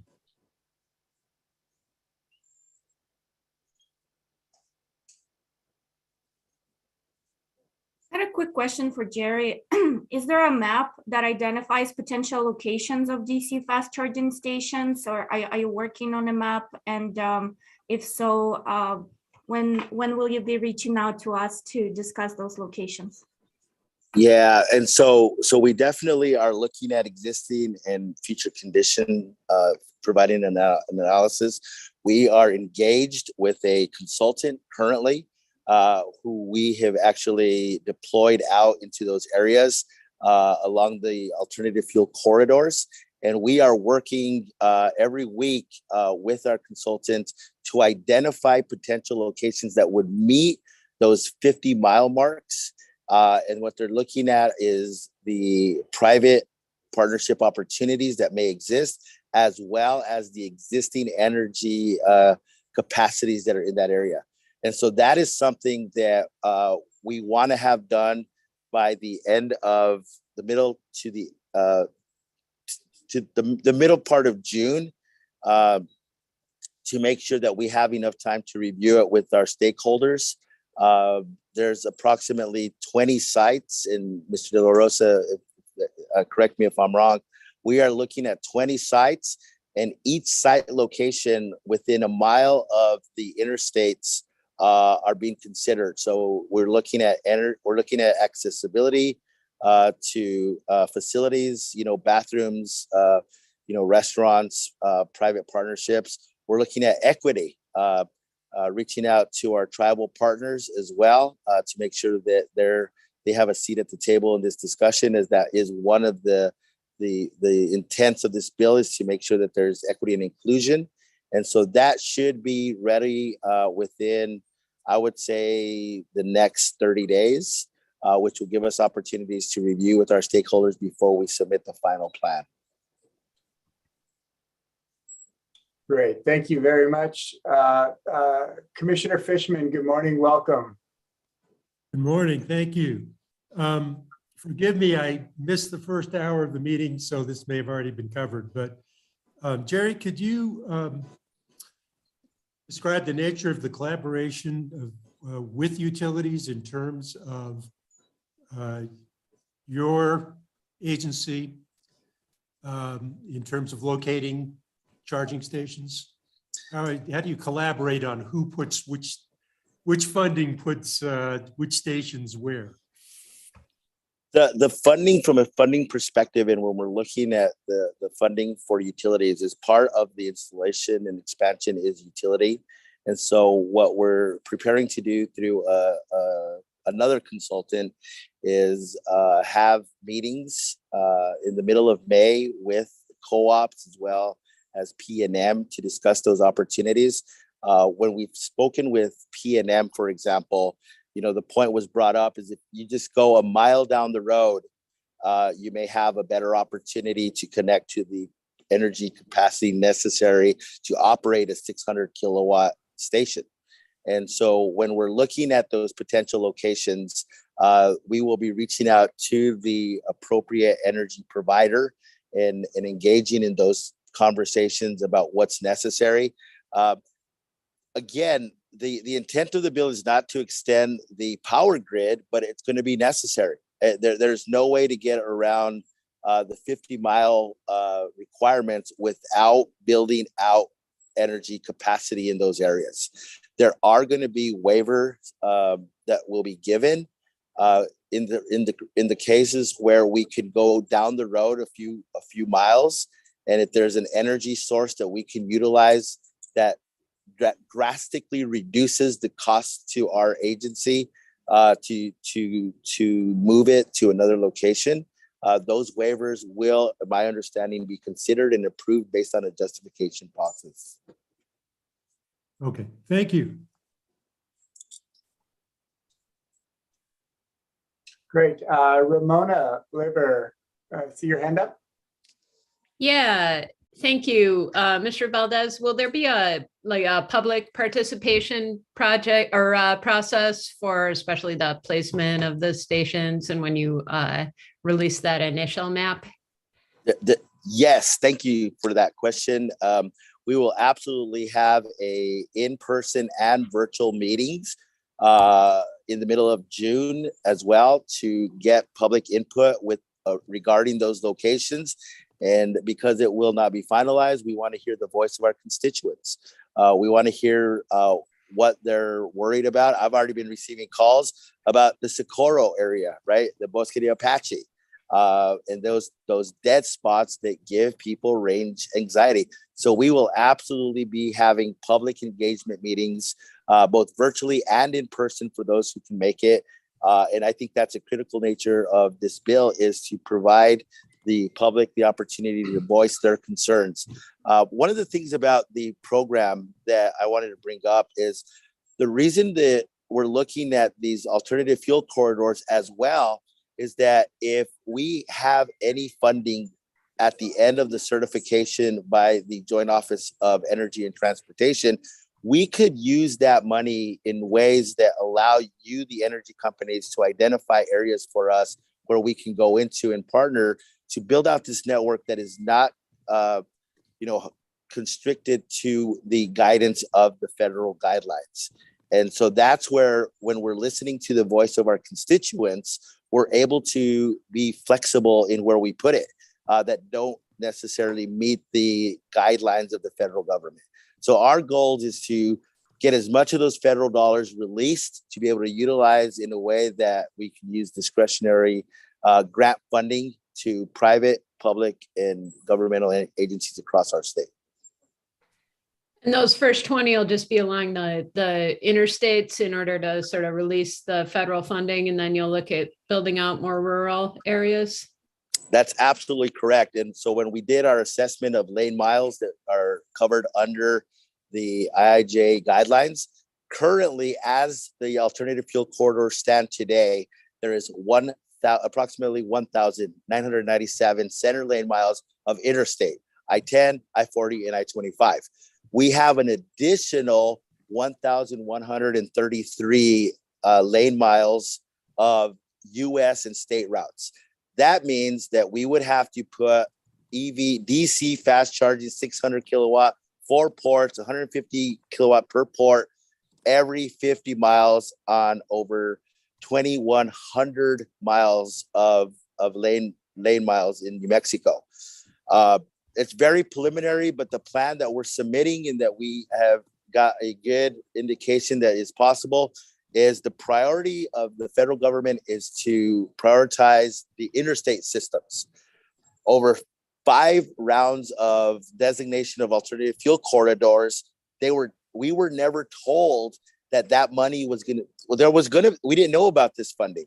And so our plan is not to ignore those rural areas, but to be able to release that funding in a way that if you de-designate certain corridors, you can go into those communities, you can go into those routes, and it may not be every 50 miles. It may be every 75 miles or every 100 miles, or you may not need 4 DC fast charging ports at 150 kilowatts. You may be able to spread that money further by putting two ports at, a hospital in Shiprock or along US 70.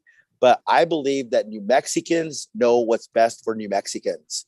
And the federal government with their guidelines do not take into account the unique needs of New Mexico. And there may be some kickback in regards to the de-designation of those corridors. However, the narrative and the communication to those communities that may be along those corridors is that they are not going to be left behind, but they're going to have the ability to use those funds in a much more discretionary way that allows us to deal with our issues as New Mexico and really meet the needs through those engagement and public comments to build out this network where it truly needs to be built out. Great. And then one more quick question. Who will be responsible for maintenance of the stations in the years to come? Will that be fall on the state or the charging companies?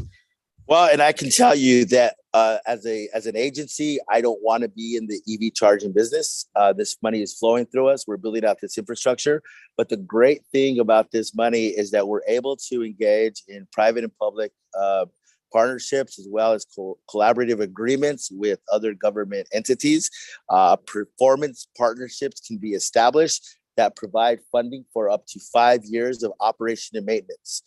So as we're looking at getting this money out the door, those agreements will include a performance partnership that puts the responsibility of the operation and management of these charging stations on the either public or private entity. There is a 80% federal cost share. The other 20% could be paid for by private as well as other state funding.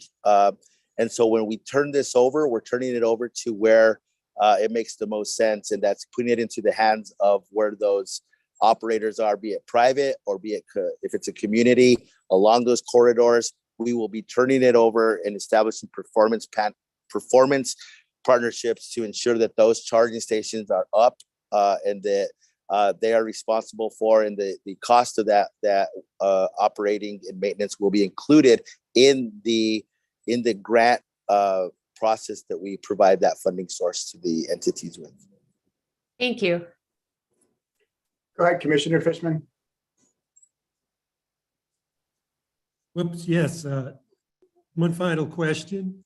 What kind of timing do you see before you would fulfill the federal requirement of every 50 miles so that you can get to that more customized rollout? So the apportionments, of course, are spread over 5 years, $38 million. So it's going to be coming to us in increments of, $7 million, a little bit more than $7 million per year. And I'm sure that you get the same question that I get on a regular basis. Hey, how much does EV charging stations cost? How much is this going to cost us to go in this area? And I always say, I can't tell you that. I can tell you how much a charging station costs. I can tell you what the construction costs are for a pedestal, for an awning, for the lighting. But what I can't tell you is the cost that it's going to take me to get the energy to where it needs to be. And that's where I think it's imperative that our relationship with our energy providers is strong, that if we can go to another alternative location that meets the needs of the energy necessary to run that, then the costs are going to significantly drop. So I would say that if we eliminate the 1,100 center lane miles of state and U.S. routes, and we focus on the 1,000 lane miles, that's 20 locations, right? 1,000 divided by 50, 20 locations. Some of those locations are going to be $250,000. Some of them are going to be $500,000. I could imagine some of those locations might be $1 million. And so when you're looking at the cost, we anticipate with round numbers of estimates that the first 2 years or the first $14 million are going to do a pretty good job getting us close to completion. And in that third year of funding, we may have to wrap up the corridor for certification, but then that will give us the latter years of the third, fourth, and fifth year to use the funding discretionarily, and also allow us the flexibility to do what we need to build New Mexico the way New Mexico needs to build us out. Okay, so in terms of the timing of prioritizing specific projects, it sounds like, and tell me if I've got this right, you're going to have to balance a couple of things, the demand, but then also your ability to provide the power infrastructure to serve it. Do those become kind of the two main decision parameters? One of the priorities, and I guess, sorry, let me back this up a little bit. From our perspective, once our plan is approved, we're going to have the first round of apportionment available to us, which is a little bit more than $7 million. Part of the plan that we're working on with our consultant after, and also when we listen to the voice of our constituents, we're going to know where we can go in and really start moving this money out into the communities. So we will start deploying this to areas that are going to be the quickest and the easiest to show credibility that we are actually doing something with this funding. So areas where, there is energy, there is easy access, low-hanging fruit, if you will, from a Six Sigma perspective, right?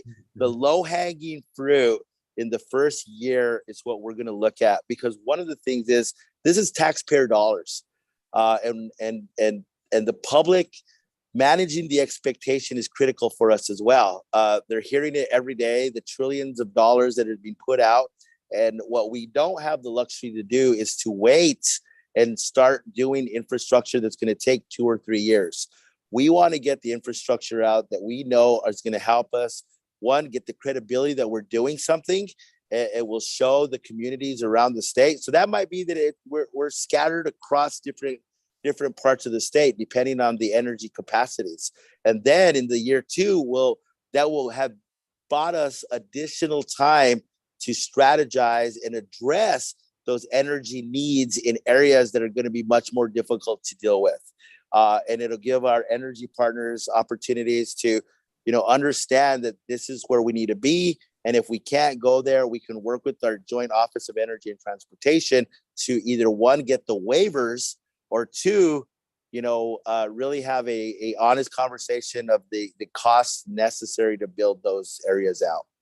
Okay, and one final question, then over to Margie. When does year 1 begin? Year 1 Year 1, the apportionment's already been set. The plans are due on August 1st, and the approvals should be received by September 30th. The moment that approval is provided by the Joint Office of Energy and Transportation, we can hit the ground running in regards to getting this infrastructure out. And then, of course, our GSD partners and our DFA, we will be working closely as well in making sure that our procurement and the vehicle in which we get this money out is appropriate with the 80-20 cost share. This is an opportunity for private industry to also engage with this funding in a way that we haven't seen. Actually, this is the first time I've seen that opportunity where we can actually partner with private entities for this type of build out. Okay, great. Thank you. Very helpful. You'll be very busy, Jerry. I hope you get to enjoy New Orleans while you can. I tell you what, I haven't counted how many people are on this call, but I probably had a bidet for each one of you in the 7 days I've been here. Well done. Okay, let's give Margie the last question, and then we're going to go over to Kevin Groenwald from New Mexico Renewable Energy Co-op Association, who's going to give us a little perspective on from the rural co-op angle. Go ahead, Margie. So I just wanted to call attention to the conversation in the chat. So, and this is for the benefit of the recording. if anyone has questions about how to engage in this public process that Mr. Valdez has been talking about, please contact Mary Jane Parks. Her email is in the chat. Thanks, Mary Jane, for putting that in. And I want to be sure people knew that that was the source for staying in touch with this topic as it proceeds in this year. Thanks. And that being said, I want to definitely thank Mary Jane and Christopher as participants on our climate action team here in the state of New Mexico. I believe our relationships are strong, not only at the local level, but at the federal level. And it's through those partnerships that we're going to really make sure that New Mexico stands apart and really sets a tone for the entire nation that I think other states can follow as well. Absolutely. Thank you for that. Let's hear from Kevin.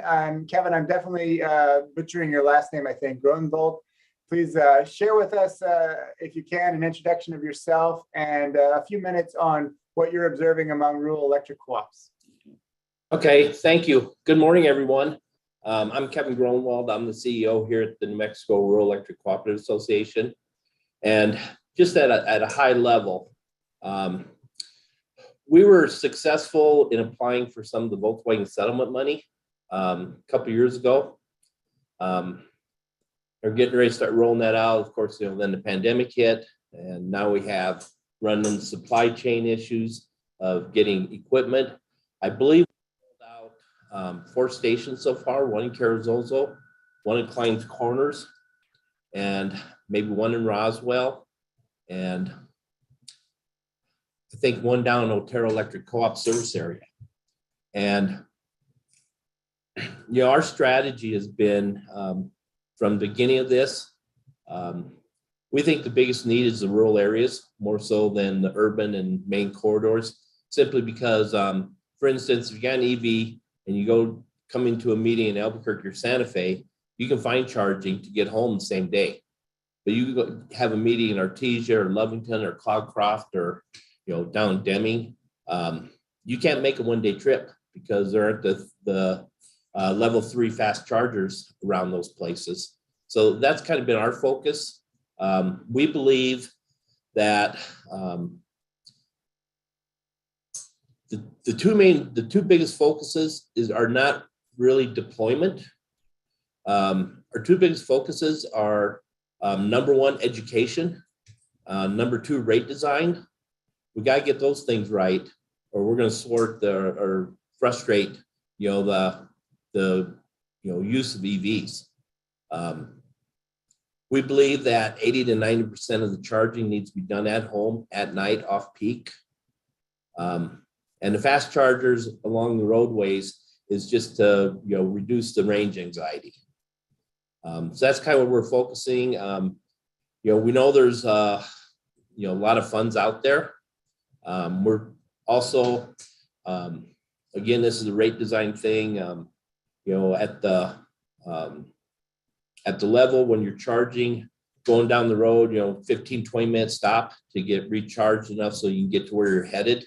We're trying to figure out that, what that rate is.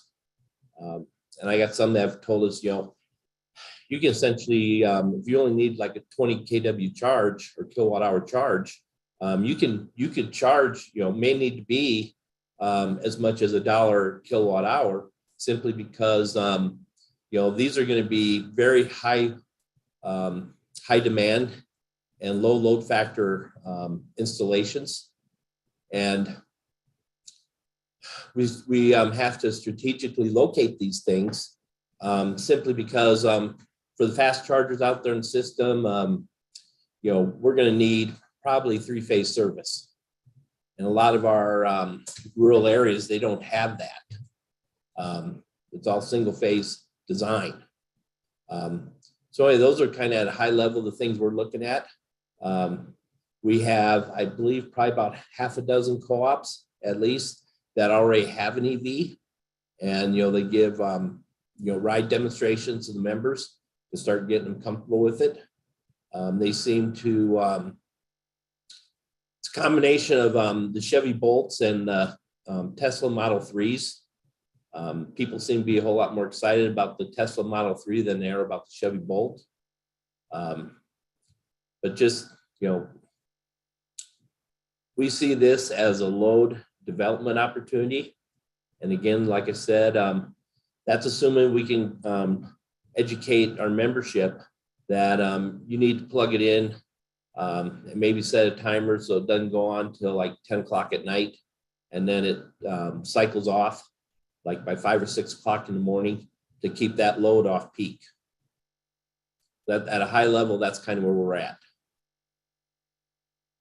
Great, Kevin. Thank you very much for letting me put you on the spot. And I think I speak for everyone and hopes that you can participate also in the June 9th Transportation Electrification Summit that's going to take a broader statewide point of view, looking beyond just the rulemaking. I think there's a lot of interest in how the co-ops are going about this, and hearing more of your perspective there would be fantastic. Okay, folks, we have been, since the beginning of the meeting, really in a sort of fact-finding mode. What has the commission done? What are the utilities up to pursuant to the commission's orders? What are the state agencies and the co-ops focused on? How are they going about their work in advancing transportation electrification in New Mexico?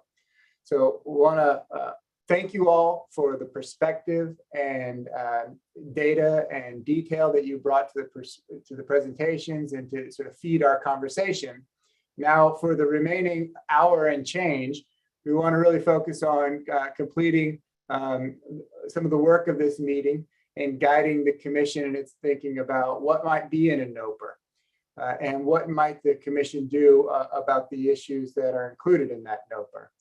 And just to share the screen and refresh what questions we're raising. So we're asking what issues should the commission's transportation electrification NOPR address? And we're asking how might the commission address those identified issues? The way we're going to go about this is through a three-phase conversation. First, we're going to collect, then we're going to prioritize, and then we're going to recommend. Within the collection process, what we're going to do is break this full group into some small groups. It'll be 5 people per group. Zoom will take care of that for us here momentarily. We're going to ask the small groups to spend 10 minutes together identifying what issues the commission's transportation electrification rulemaking should address. Then we'll have each of the small groups report back out, and GridWorks will compile your suggestions. From that compilation, we'll move into prioritization. We'll ask all participants to vote for the 3 highest priority issues, registering their input through the chat bar following a facilitator prompt. We will give you all a short break while GridWorks tallies your input in the chat bar and gives you a rough ordering of the priorities from the perspective of participants here. We will share those results following the break.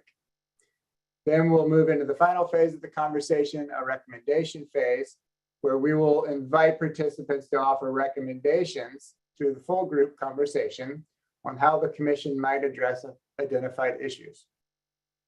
We will capture your suggestions as results for this meeting and a meeting summary, and that meeting summary will be available to you all, as well as to the commission to support its thinking in developing the rulemaking. And I see now that I was talking to this diagram and I did not have my screen share working properly, but this slide is in the GridWorks presentation that's available for download there if you want to look at it. Collect, prioritize, recommend. Just to give you some illustrative examples of what the type outcomes may be here. On the first question, we might have an outcome like, what actions can utilities take in 2022 and 2023 to take advantage of federal funding opportunities? We might have an outcome of, how can the benefits of transportation electrification better accrue to low and moderate income customers? We might have something more related to what Jerry was just presenting on, how can utilities sync up with DOT's plans? These are the type issues and the sort of altitude of what we're looking to capture here. And then through the second part of the conversation, how might the commission address the identified issues? Well, utilities could create a report to the commission that summarizes federal funding opportunities. or incentives for electric vehicle adoption provided by utilities may be income qualified in some way. So again, we're not looking for, I give you these examples to show you that we're not looking for the most detailed, complete takeaways here. This is going to be necessarily high level in the time available, but let's get a list of issues and a list of ideas about what we can do about those issues to get us started.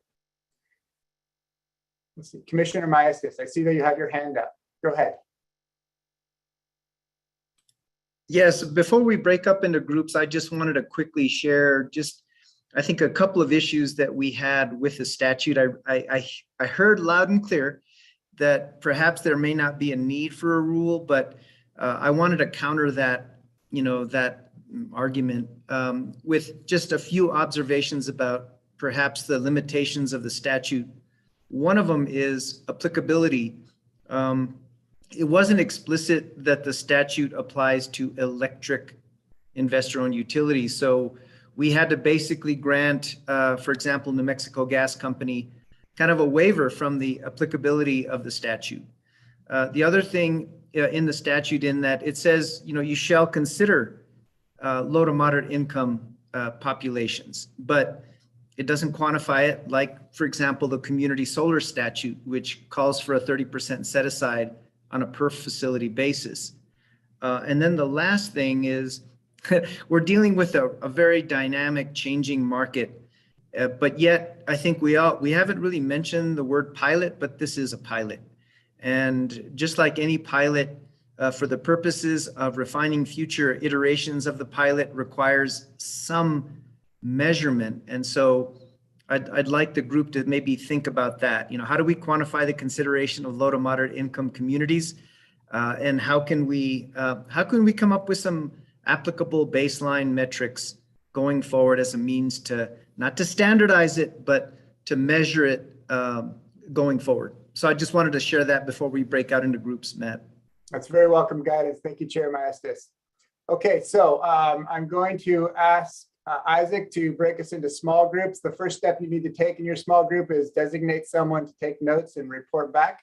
You'll have about 10 minutes to just generate as many good ideas as you can for issues the commission should address in its NOPR. And then we'll come back together after 10 minutes and hear the report outs. Any questions about the process before we go into small groups? Yes, Matthew, a couple folks wanted to be included in the general and not in a specific group, and I didn't realize Isaac was doing the breakout. So I think Christopher Hall, your choice. Anybody else wants to be a floater, I guess is my question. Yeah, I just sent a note to Isaac as well as advisory staff to the commission. It would probably be better for me to sit out of the advisory of the breakout groups and just hear sort of the reporting back when they come back. Thank you. Great, thanks. Okay, we'll try to execute that technologically, but if for some reason that fails, mute your mic and go offline. Thanks, Christopher. Okay, all right, Isaac, we're ready to follow your sorting. All right, I will send everyone into groups now.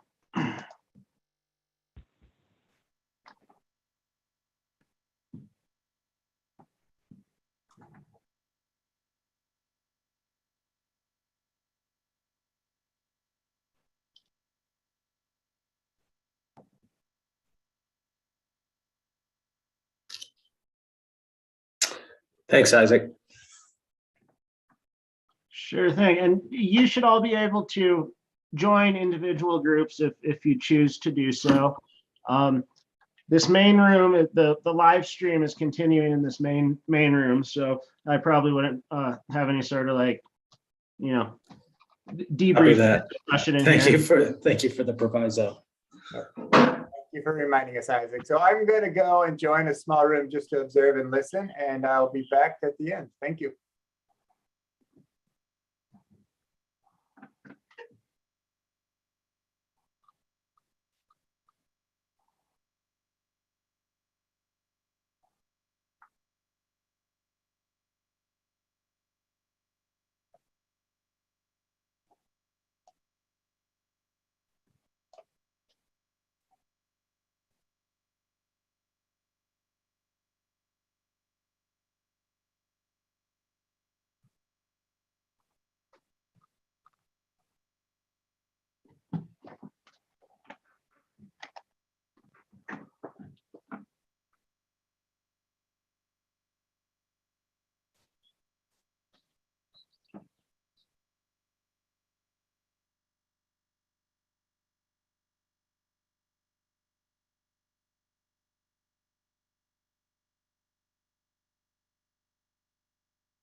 Hi, Matthew. This is Amber. I don't know if you could send me back to my break room.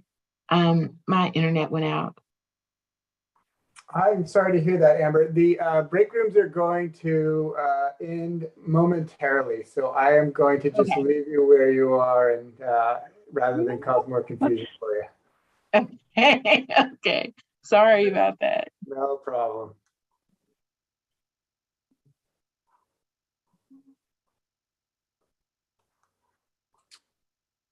Okay, welcome back, folks. That was a quick 10 minutes, I know. Do you all feel ready and able to report out? Yes or no way?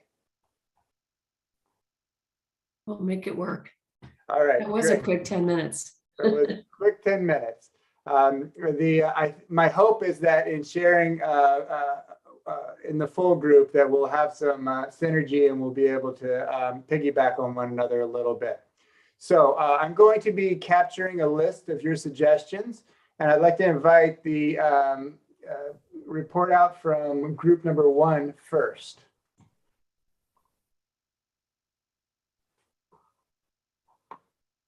I don't think I caught which group I was part of.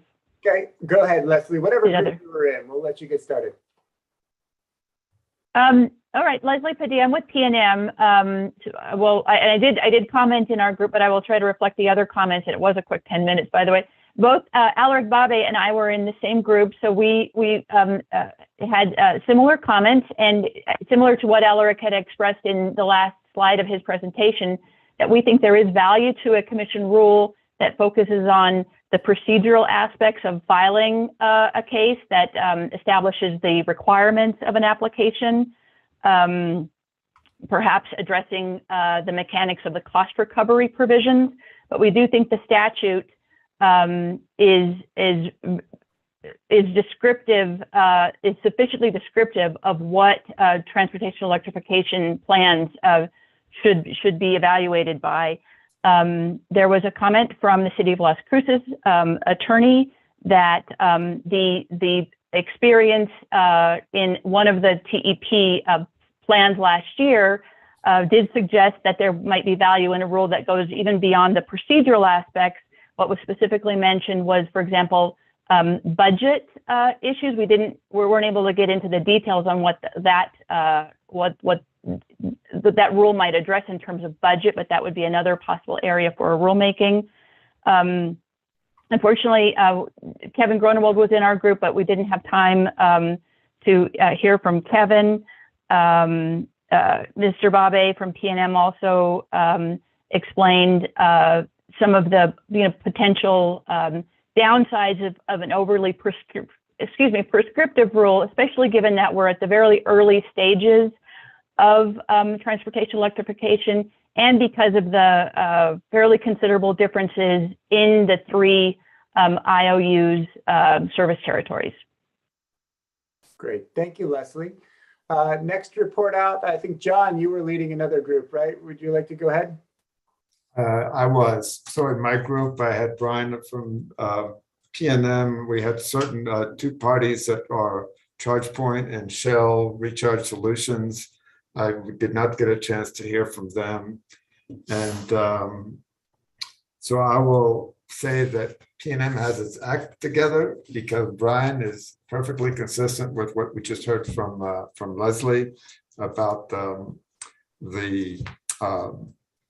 risks of a excessively prescriptive rule and impact on creativity. So I won't repeat that.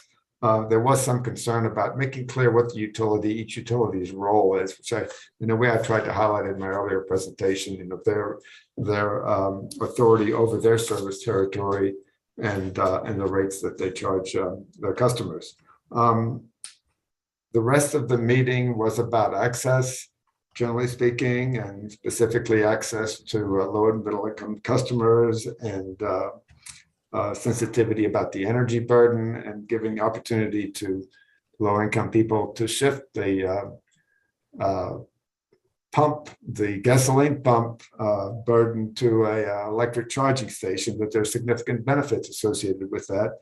but there's concern that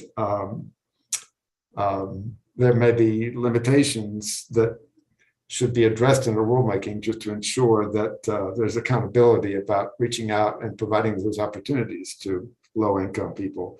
The other concern raised was about air quality and targeting certain forms of transportation that are particularly impactful on quality of our air, and to avoid the pitfalls of energy efficiency programs, and that possibly could have been more effective in reaching out low and middle income people. And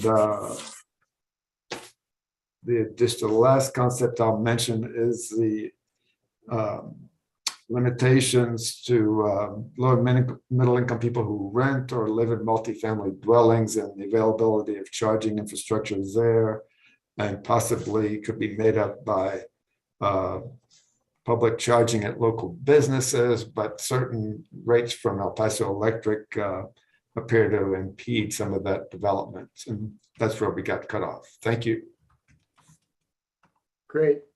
You got a lot done there, John. Just one quick question. You mentioned air quality. Was that air quality in the context of low and middle income customer communities, or was that more generally? I would say it was more targeted to, as I understood it, to low and middle income communities, as far as for example, converting, transitioning away from public transit that may rely on diesel fuel to public transit that would be electrified. Great. Let's see. I saw a thumbs up from Travis when I asked if we were ready to go. Travis, are you a reporter? Yeah, I can speak for my group, although I did most of the talking. We heard from myself, Sweep. We heard from Joe at NMDOT and Mr. Alan Downs, and there were a couple other folks in the room that didn't get a chance to speak up. I think the summary of our group was we weren't totally clear what problems exist in the regulatory process that we would need to solve with a rulemaking. So from Sweep's perspective, I think that at least from participating in the TP cases we were involved in, the commission has adequate tools to guide and evaluate and approve utility TEPs. And we didn't really see the value necessarily in proceeding with a rulemaking. I think Joe at NMDOT generally said that things are working reasonably well right now. I mean, it's a complicated topic, but as far as what we could do in a rulemaking at the PRC around implementing the statute, not clear what additional value that would have. If the commission did decide to proceed with a rulemaking, the main thing I would want would be that it be limited in scope to, topics that clarify the process or standardize the procedure or, standardize the metrics or something like that. And we would not want to see anything that would be contrary to the statutory directive to expand access to electricity as a transportation fuel, because enabling electrification to proceed is in the public interest. It's good for consumers, it's good for the climate, it's good for public health. So we would want to make sure that there was no artificial constraints on the speed at which this transition can happen.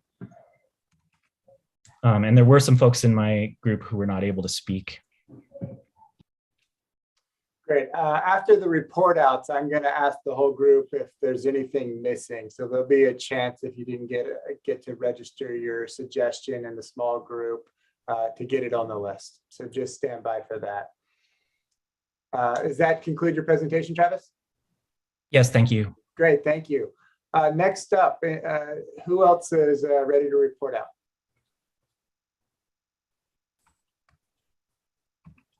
I can go. We were group 5, but we're being flexible. Okay. Which is one of the key words of our group, how the regulatory process can be flexible for this sector. And we had some comments to that PRC should look at the clean fuel standards when thinking about the NOPR. And to Commissioner Mastis's point, I think there was some support for the baseline metrics, looking at how low and moderate income communities potentially are affected by this cost, and what kind of rebates or other incentives would be there for that community. Also, somebody pointed out about having a cost recovery mechanism for the IOUs.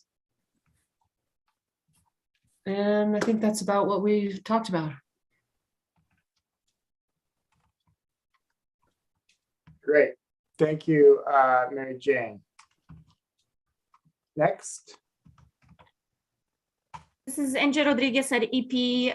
We started our discussion by talking about the timing and frequency of plan filings, how quickly the plans are going to be approved, because as a lot of speakers mentioned at the beginning today, the market is changing very quickly. And it would be most beneficial if the plans could be modified on a very quick basis, or could be updated. How frequently are you looking for us to file them to basically reflect our customers' most recent needs? I would like to go back to John Reynolds' comments earlier today about each utility having a different service territory, right? We all are engaging with our customers. All of us have very good customer outreach plans, and we are learning more and more about customers' challenges when it comes to electrification. But I think all of these, we're learning from our customers, right? And we do have customer education and outreach plans that help us with that. We discussed low-income customer access to electrification.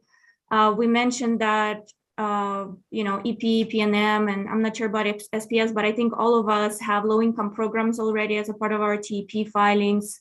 And again, it goes back to education. We offer rebates for charging stations and installation, but are customers aware of how affordable EVs can be, how much they can save on that? So again, we go back to customer education and the importance of that. And the last point that we discussed was about multi-unit dwellings. A lot of people reside in multi-dwellings, and how can we ensure they have access to EV charging? Again, it's to my knowledge, TP plans filed today address that. But again, we can go back to multi-unit dwelling owners and see what stops them from putting charging stations at their facilities. Great. Thank you, Angie. Is there one more presenter? Is it 5, or have we covered everyone? Okay, it sounds like we've covered everyone. So let me share what I captured. I'll make this as big as I can to make it easy on your eyes. So, filing requirements and cost recovery. This is the general theme that the statute is sufficient to cover most of the issues, but it would be good to have clarification on process and metrics, timing and frequency of plan filings, and how plans can be updated. There was mention of the budgets of the transportation electrification plans, the roles of utilities and the rates that they charge their customers, access for low and middle income customers, including how low and moderate income customers are impacted by the costs, air quality impacts for disadvantaged customers, access to charging in multi-unit dwellings, including the availability of charging in public places as an alternative to multi-unit charging. We heard that the value of the rule may not be totally clear to some participants. We heard that ensuring electricity as a fuel should not be inhibited. We heard that how the rules could provide flexibility is important. Some reiteration of cost recovery and emphasis on customer education. This is a very quick summary of some very quick small group meetings. So let's step back, look at this list and say, Number one, has anything been mischaracterized you want to add to clarify? And number two, has anything been missed that we want to put on our list here? And this is, a wide net, broad list. We're not yet sorting or prioritizing. We're not yet emphasizing or editorializing. We're just capturing as many ideas as we can. Go ahead, Josh. Thanks. Josh Cohen with Shell Recharge Solutions, formerly Greenlots. Just a few high-level thoughts to kind of expand upon, as well as add a few other points to this list. An emphasis on flexibility. A number of folks, both in the small group I was in, as well as other groups, have mentioned it. Flexibility for the filings, flexibility in terms of addressing different types of use cases. A lot of folks, or several folks, addressed low-income renters, addressed medium and heavy duty. So really encouraging utilities to explore how they can leverage their footprint and their capacity to support multiple use cases, as well as flexibility with financing and how to pay for it, and types of incentives, from make ready to rebate to ownership, supporting charging as a service, on-bill financing, just enabling flexibility to allow the money to work for different types of customers. So that's kind of just a big theme I want to emphasize. And related to that, particularly the last point about different financing approaches, is to emphasize the importance of ongoing operations and maintenance. One thing a lot of us in this industry have seen, including with utility programs, is that there hasn't been enough attention in some instances to really ensuring ongoing O&M, which is particularly important if we're talking about any sort of ratepayer funding. Just a couple other quick hits in terms of metrics.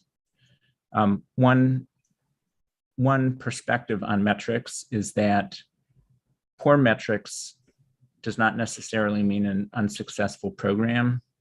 One of the real values that utilities bring to the table is that they're, as we all know, they're oftentimes in a unique position to try different types of programs to expand access to customers who otherwise may not get that access. And so we're all trying to figure it out. And so even if metrics don't necessarily achieve what we're hoping for, that doesn't mean it's an unsuccessful program. It means there is an opportunity for us collectively to learn.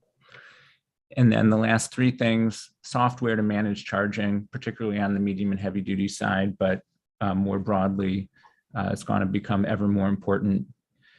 Open standards and communication protocols to support future flexibility and future proofing, particularly important for any ratepayer funded assets. And then the final piece would be to pay attention to the guidance that's coming out from Federal Highway Administration, either today or tomorrow, the minimum charger specs that folks have already mentioned previously on this call. Thanks.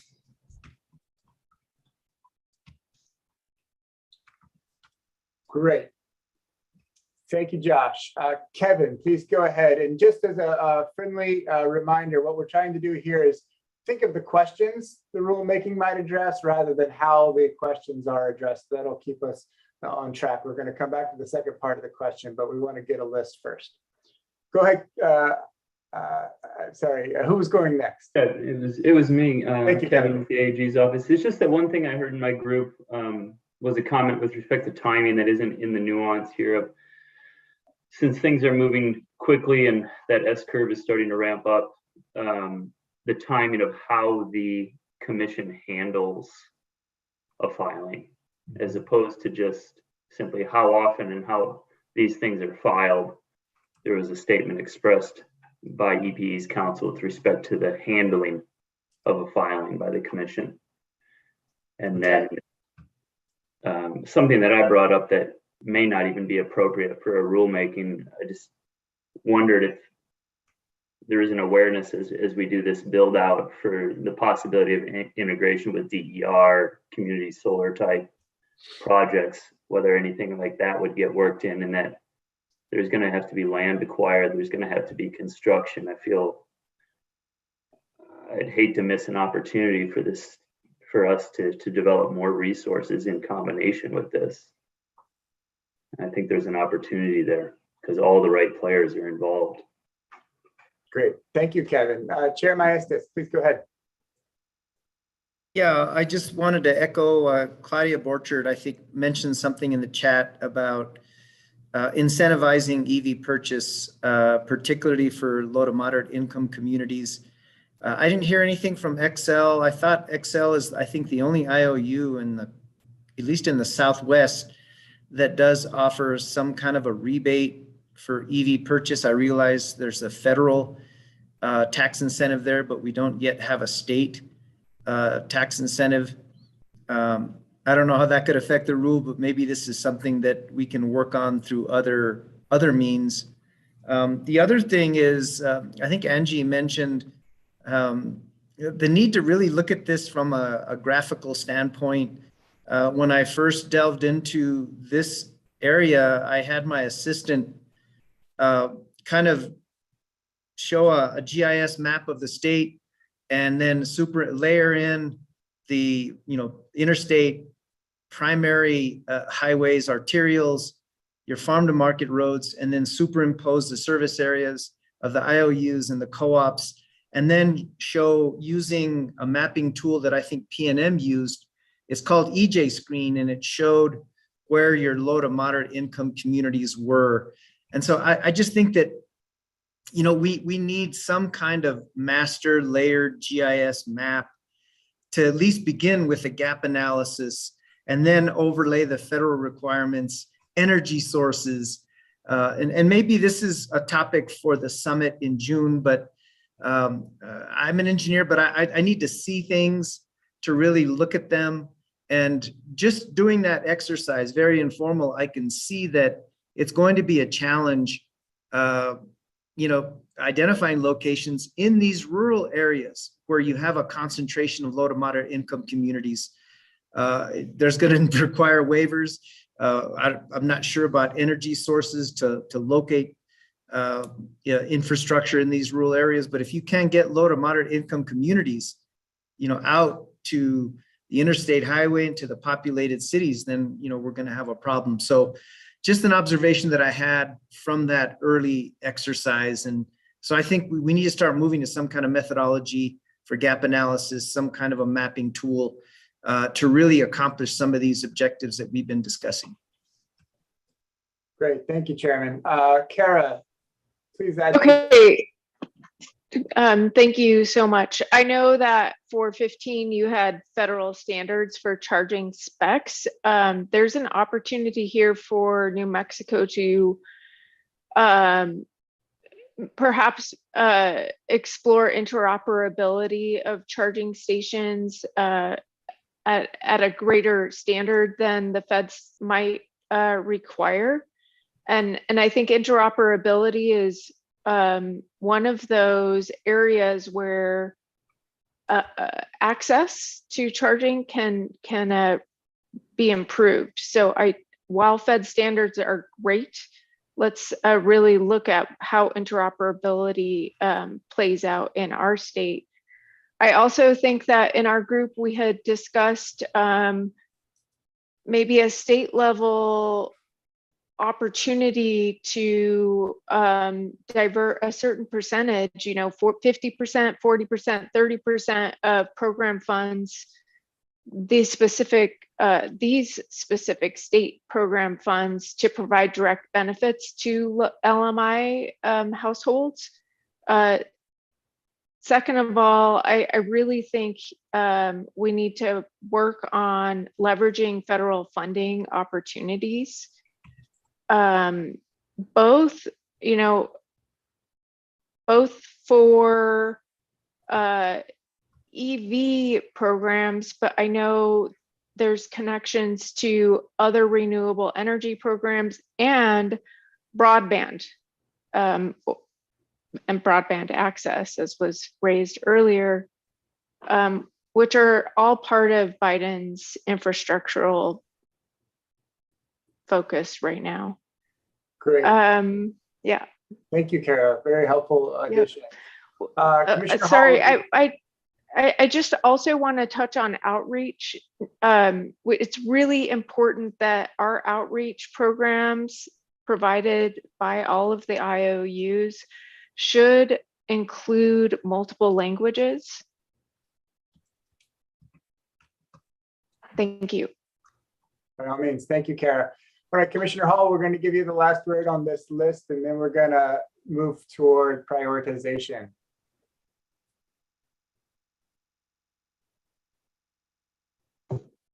Thank you. Well, I see you've got it captured already. There was a comment by,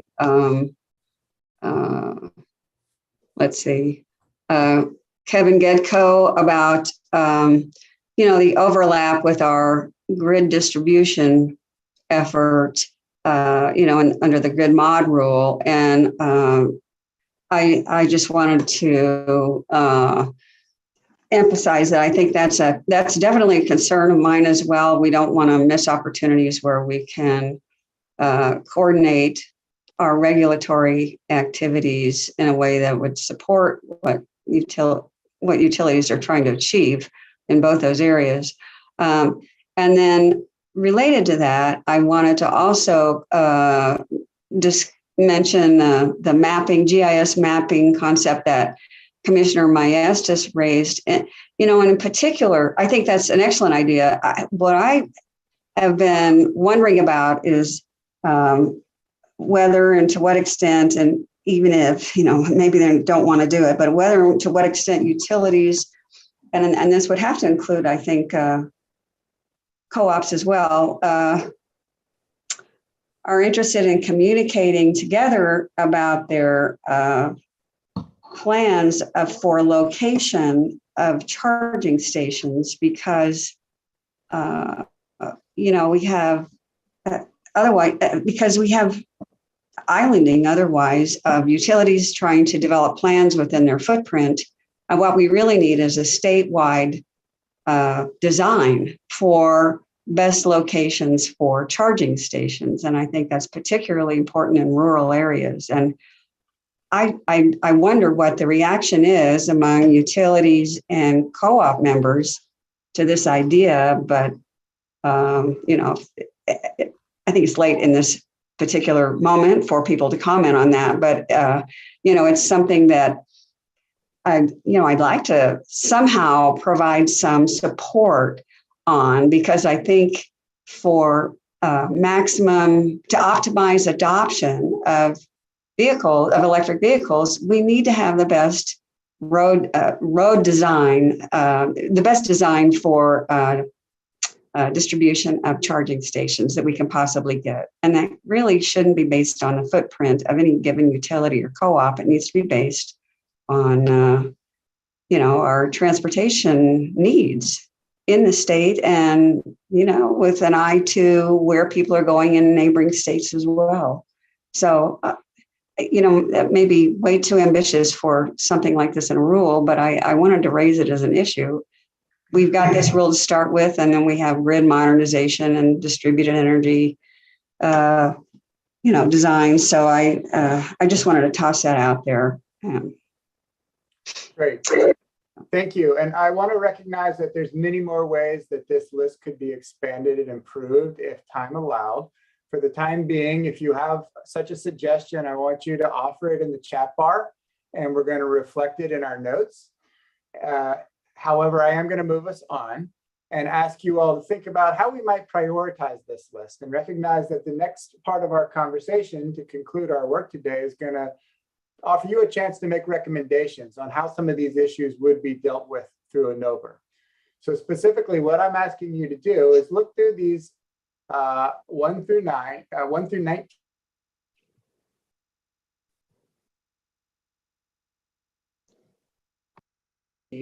And offer through the chat box and focus our conversation on the areas of greatest interest to the most people. I see that my interconnection is unstable. Are you hearing me okay? Okay, super. So I'm going to put these options in the chat bar, just in case this document is not sufficiently accessible. Actually, I'm not going to do that because I lose the numbers. Can everybody see the document on the share screen well enough? Yes, if you could bump it down a little bit so we can see number 1 and not number 20. Oh, I'm going to zoom this out just a little bit more and ask you to lean in. thank you. Great. So please enter your priorities in the chat bar and then give yourself a short 5-minute break. And we'll come back after GoodWorks is finished with the tally and take up the second part of the conversation. Quick question. How many of these items would you say that we should choose? Up to 3. The more targeted you are, the better. Thank you.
Matthew, can you scroll your screen back up so folks, thanks so much so people can see. Thank you.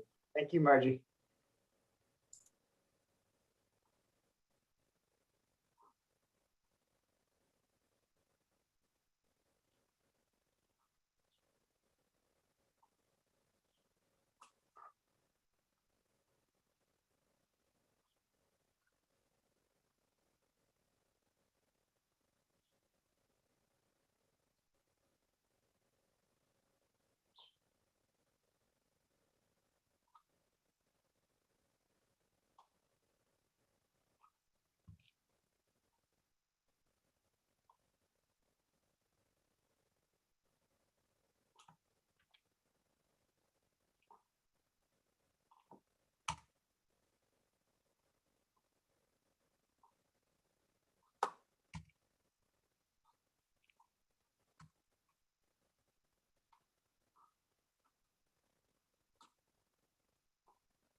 Matthew, I see 6 votes for number 9. So you have 3 X's, but I recorded 6 in the chats. Great, thanks for your help with that, Margie. No worries. And then number 16, I noted 4 votes for that.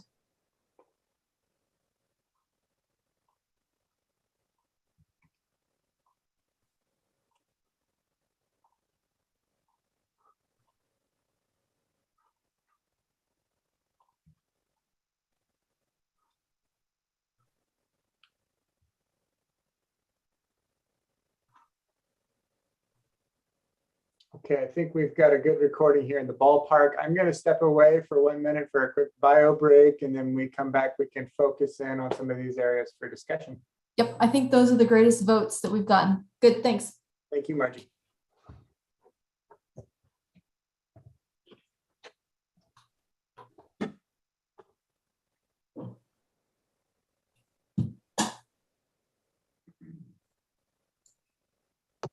Margie, this is Cynthia. Are you there? Yeah, I'm here. Hi. Hi, I'm just wondering if there's some way, well, maybe Matt would have to put it in. I'm just wondering how many, I don't want to say votes, how many participants, what's the weighting of these areas? Just curious. You mean if, to get a feeling of where the strongest feelings were on any given point. Yeah, to me, number 1, I mean, there were, 10 people overall that picked number 1 as an important one. I mean, some people put in a single vote, some people voted for 2 or 3 items, but yeah, clearly that was of the strongest interest. And we can go back and study the chat afterwards to see the second items that got the greatest numbers of votes were numbers 4 and 9. So access for low and middle income. But what, Commissioner, are you asking what kind of organizations thought certain items or what? No, I just wondered which were most popular. I guess I should put it that way. Yeah, that's so you can see in the highlights, Matthew has indicated with his initial Xing were votes, and then I was tallying on the. Oh, is that what the X's are? Oh, great. Okay. Okay, so super. You can see that there. Yep. Okay, great. Thanks. This is a crude recording system for the time available here, but we'll tighten it up and make it more clear in the meeting summary. Okay, recognizing we have about 20 minutes till we need to wrap up. I want to invite you all to come back and bring your attention to the list of potential issues here. I want to acknowledge that I think there's areas where some of these could be consolidated. For example, incentivizing EV acquisition may very well be a part of access and access for low and middle income customers. But working with quickly generated, if crude list, let's focus in on what would this group recommend to the commission that it do in addressing these issues. And we're going to start with the areas that are highlighted that receive the most votes for areas of interest and see how far we can make it, recognizing that there's going to be additional work to do after the end of this 20 minutes on this big and important topic. So if we start with number 1, what recommendations would this group offer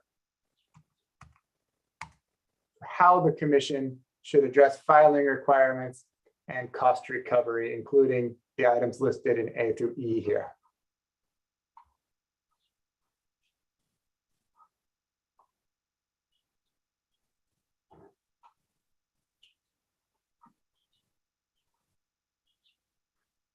See, this was an issue that I think go ahead, came out of your group. Yeah, this is Leslie Pity. I can I haven't thought specifically about what elements of a proposed rule would include on these issues, but I would suggest that we take a close look at the current energy efficiency rule and the RPS rule for guidance. Both of those rules have been in place for many years, also based on statutory, on clear statutes that underpin them. And then what the commission did after, based on the statutes, is added, the procedural elements that are important to the commission and the utilities over which the commission has jurisdiction.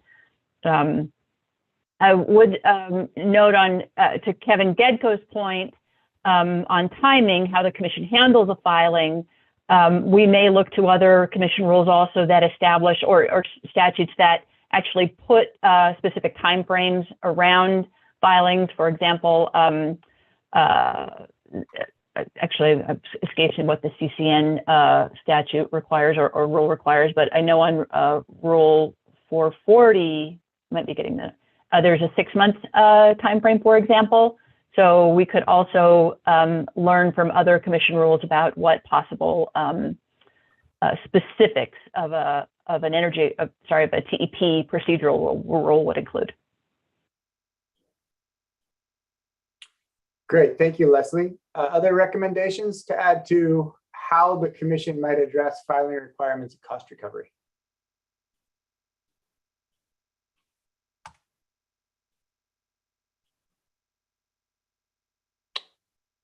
Okay, if thoughts come to you after we move on, please feel free to register them in the chat bar or send them to us offline for reflection in the notes.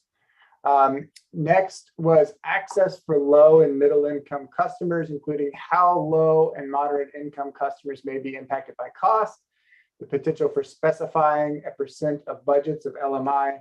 And I think I'm going to just also include here incentivizing EV adoption. Recommendations on how a rule might address this issue. So this is Margie. Matthew, we might want Christopher Hall, if you're on still. Yeah, it looks like you are. Do you want to comment about the applicability to incentivization of EVs based on the statute? I know you had some comments in the chat about this. You want to share that with the group, what your thinking is about the incentivization of vehicles themselves.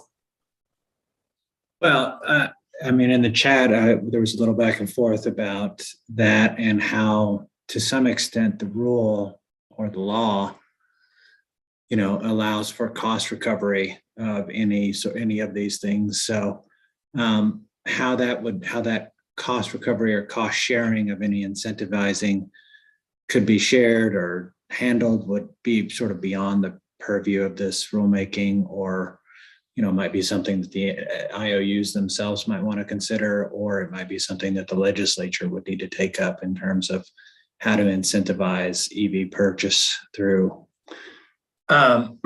subsidies from the IOUs themselves. But it seemed like one of the other IOUs in Colorado is doing that already. And it seems like a smart way for the utilities themselves to increase their customer base and the amount of electricity customers use. So. Great, thank you, Christopher. What about charging infrastructure? Would that be something that you would have a recommendation on how the commission would address with an eye towards improving access for low and middle income customers? See, Sarah has her hand up. Go ahead, Sarah. Hi, thank you. So I want to start by lifting up the comment from CCAE about specifying a percentage of budget for the TEPs that the IOUs should deploy to benefit low and middle income customers and underserved communities. The set aside being really aggressive, something on the order of 50% would probably be appropriate. Also agree that it would be really helpful for the commission, even if it doesn't require any sort of upfront purchase incentive, to at least clarify their interpretation of the statute on whether that's possible, so that the utilities know, and also so the legislature knows. And there are a lot of specific hurdles that low and middle income customers have historically faced in accessing energy efficiency programs, specifically barriers of cost, trust, and verification that the commission can address in this rulemaking to make sure that the low and middle income programs are truly accessible to the customers those programs are meant to serve. I could get into details on what that means in practice, but I feel like we're short on time. That's perfect level for now. Thank you, Sarah. Leslie, do you want to add to this?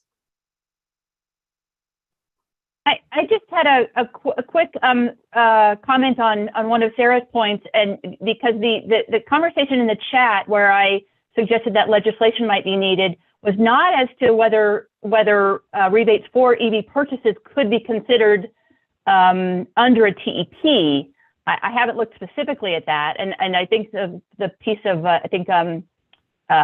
Kara shared the statute that probably suggests that it could be included. The point was whether Christopher suggested that those costs might not have to be completely recovered by the utilities from all of the other customers. That's the point where that I think is clear in statute, that any approved transportation electrification expenses, utilities do get cost recovery right now under the statute. So just to clarify, Sarah, it wasn't the, sorry, I won't belabor it. Thank you. Great. I'm going to capture it that way in the notes for now, Leslie, but invite you to help me get that better offline if necessary. Any other recommendations that you'd like to see reflected for how access for low and middle income customers might be addressed by a commission rulemaking? Kara, I felt like you were leaning into this subject as well. Want to make sure that we don't skip over any additions that you would make. I mean, I believe that effective partnerships between the IOUs and community-based organizations to help educate low-income customers on the benefits is one way to enhance and increase access for LMI customers. Great. Thank you for that, Kara. All right, moving on then to number 9, how to provide flexibility through the rules. Flexibility for the filings, flexibility for different types of use cases, flexibility for financing. I want to recognize some of this may overlap with the first, with number 1 up here, but let's just stop and pause and see if there's any specific recommendations that folks would like reflected in this category. Philip, I see your hand up. Yeah, sorry, I had a comment on the previous issue. Oh. Can we go back to that for just a minute? Sure. Yeah, it was related to, sort of the intersection between number 4, number 6, and number 3.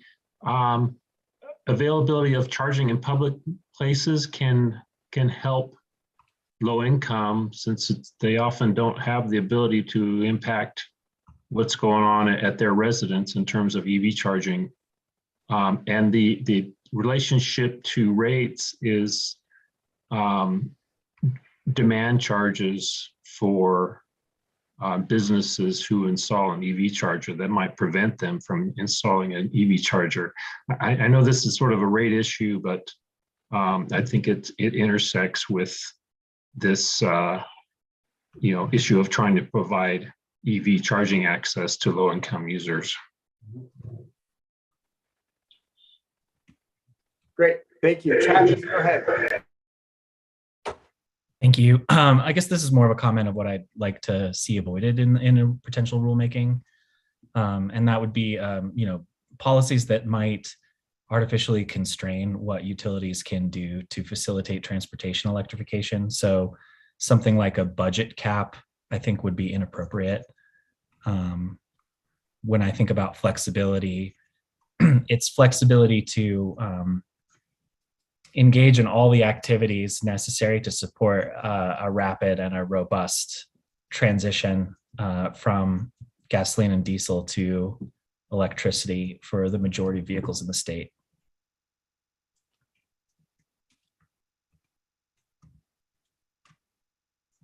Great, thank you, Travis. Commissioner Fishman.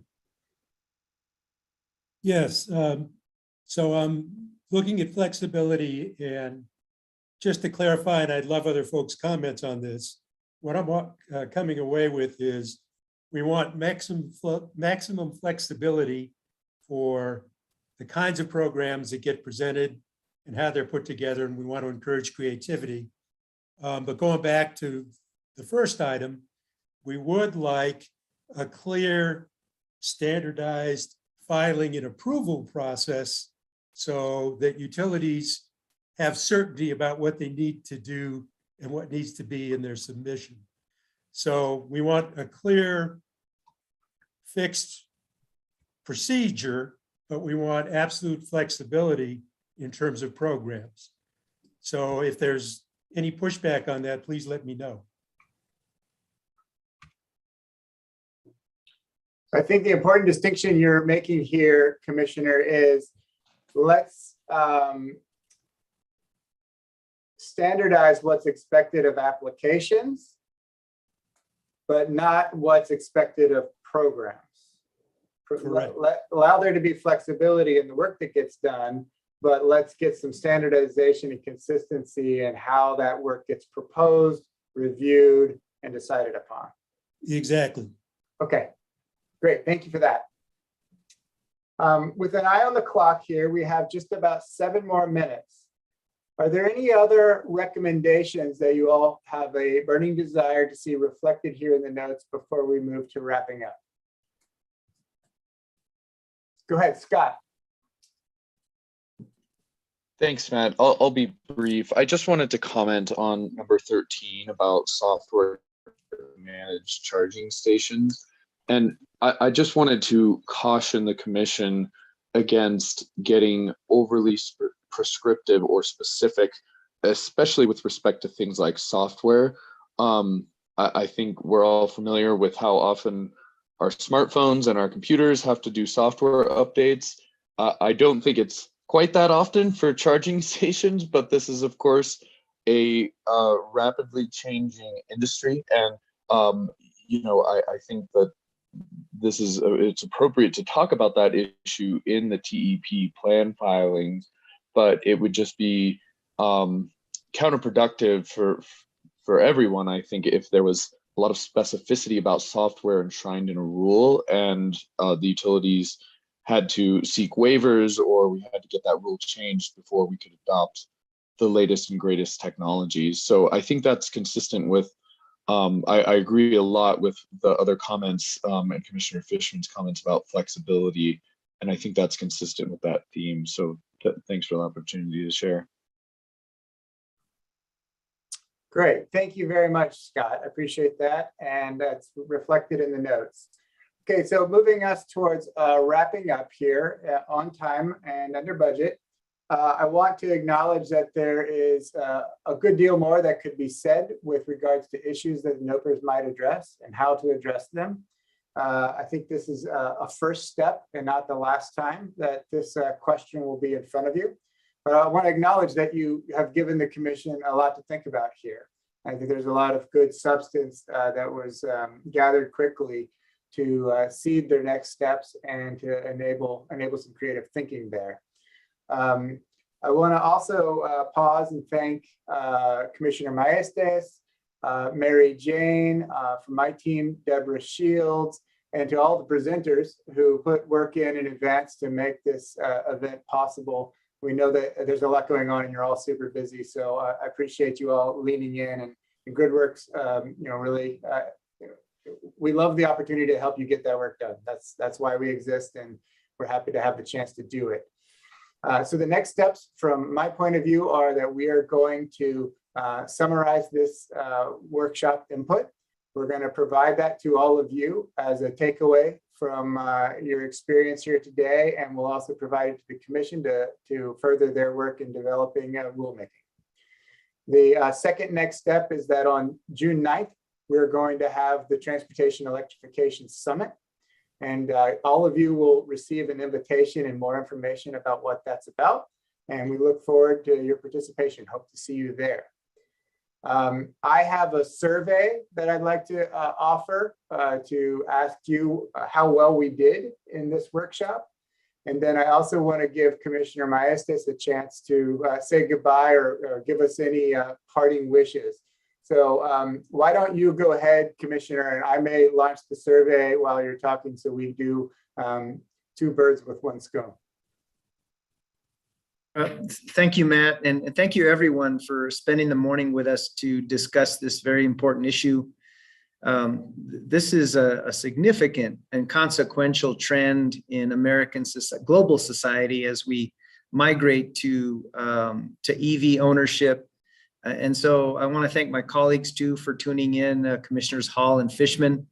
But most of all, I want to recognize Mary Jane Parks. We were able to have Mary Jane come work for the agency as a Solar Innovator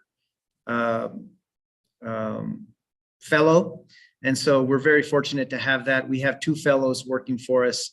And I'd be remiss if I didn't thank GridWorks again for assisting our agency. It has been critical staff augmentation through the Solar Innovator Program, through GridWorks. And so we're basically trying to be as resourceful as possible, as John Reynolds mentioned, to really rise up and meet the challenges of a lot of these legislative mandates.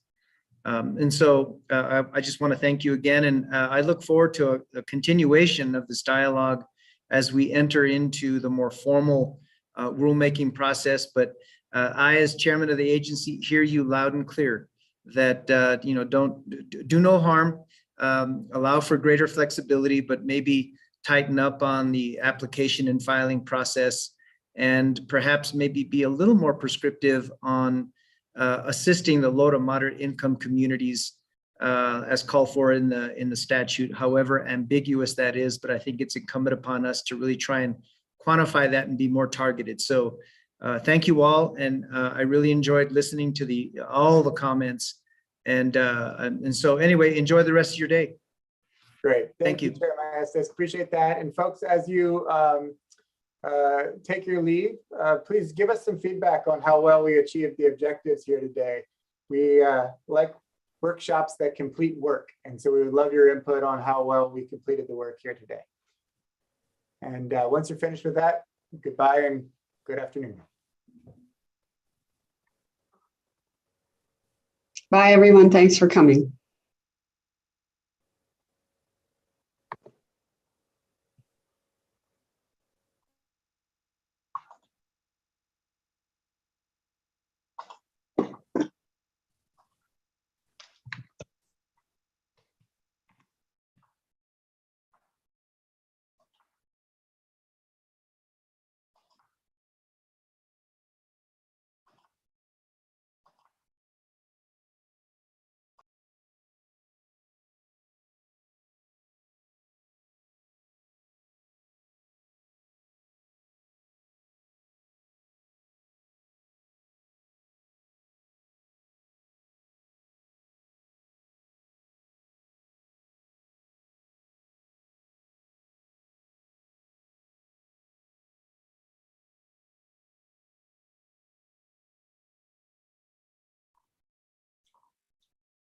Isaac, thank you very much. I took the liberty of stopping the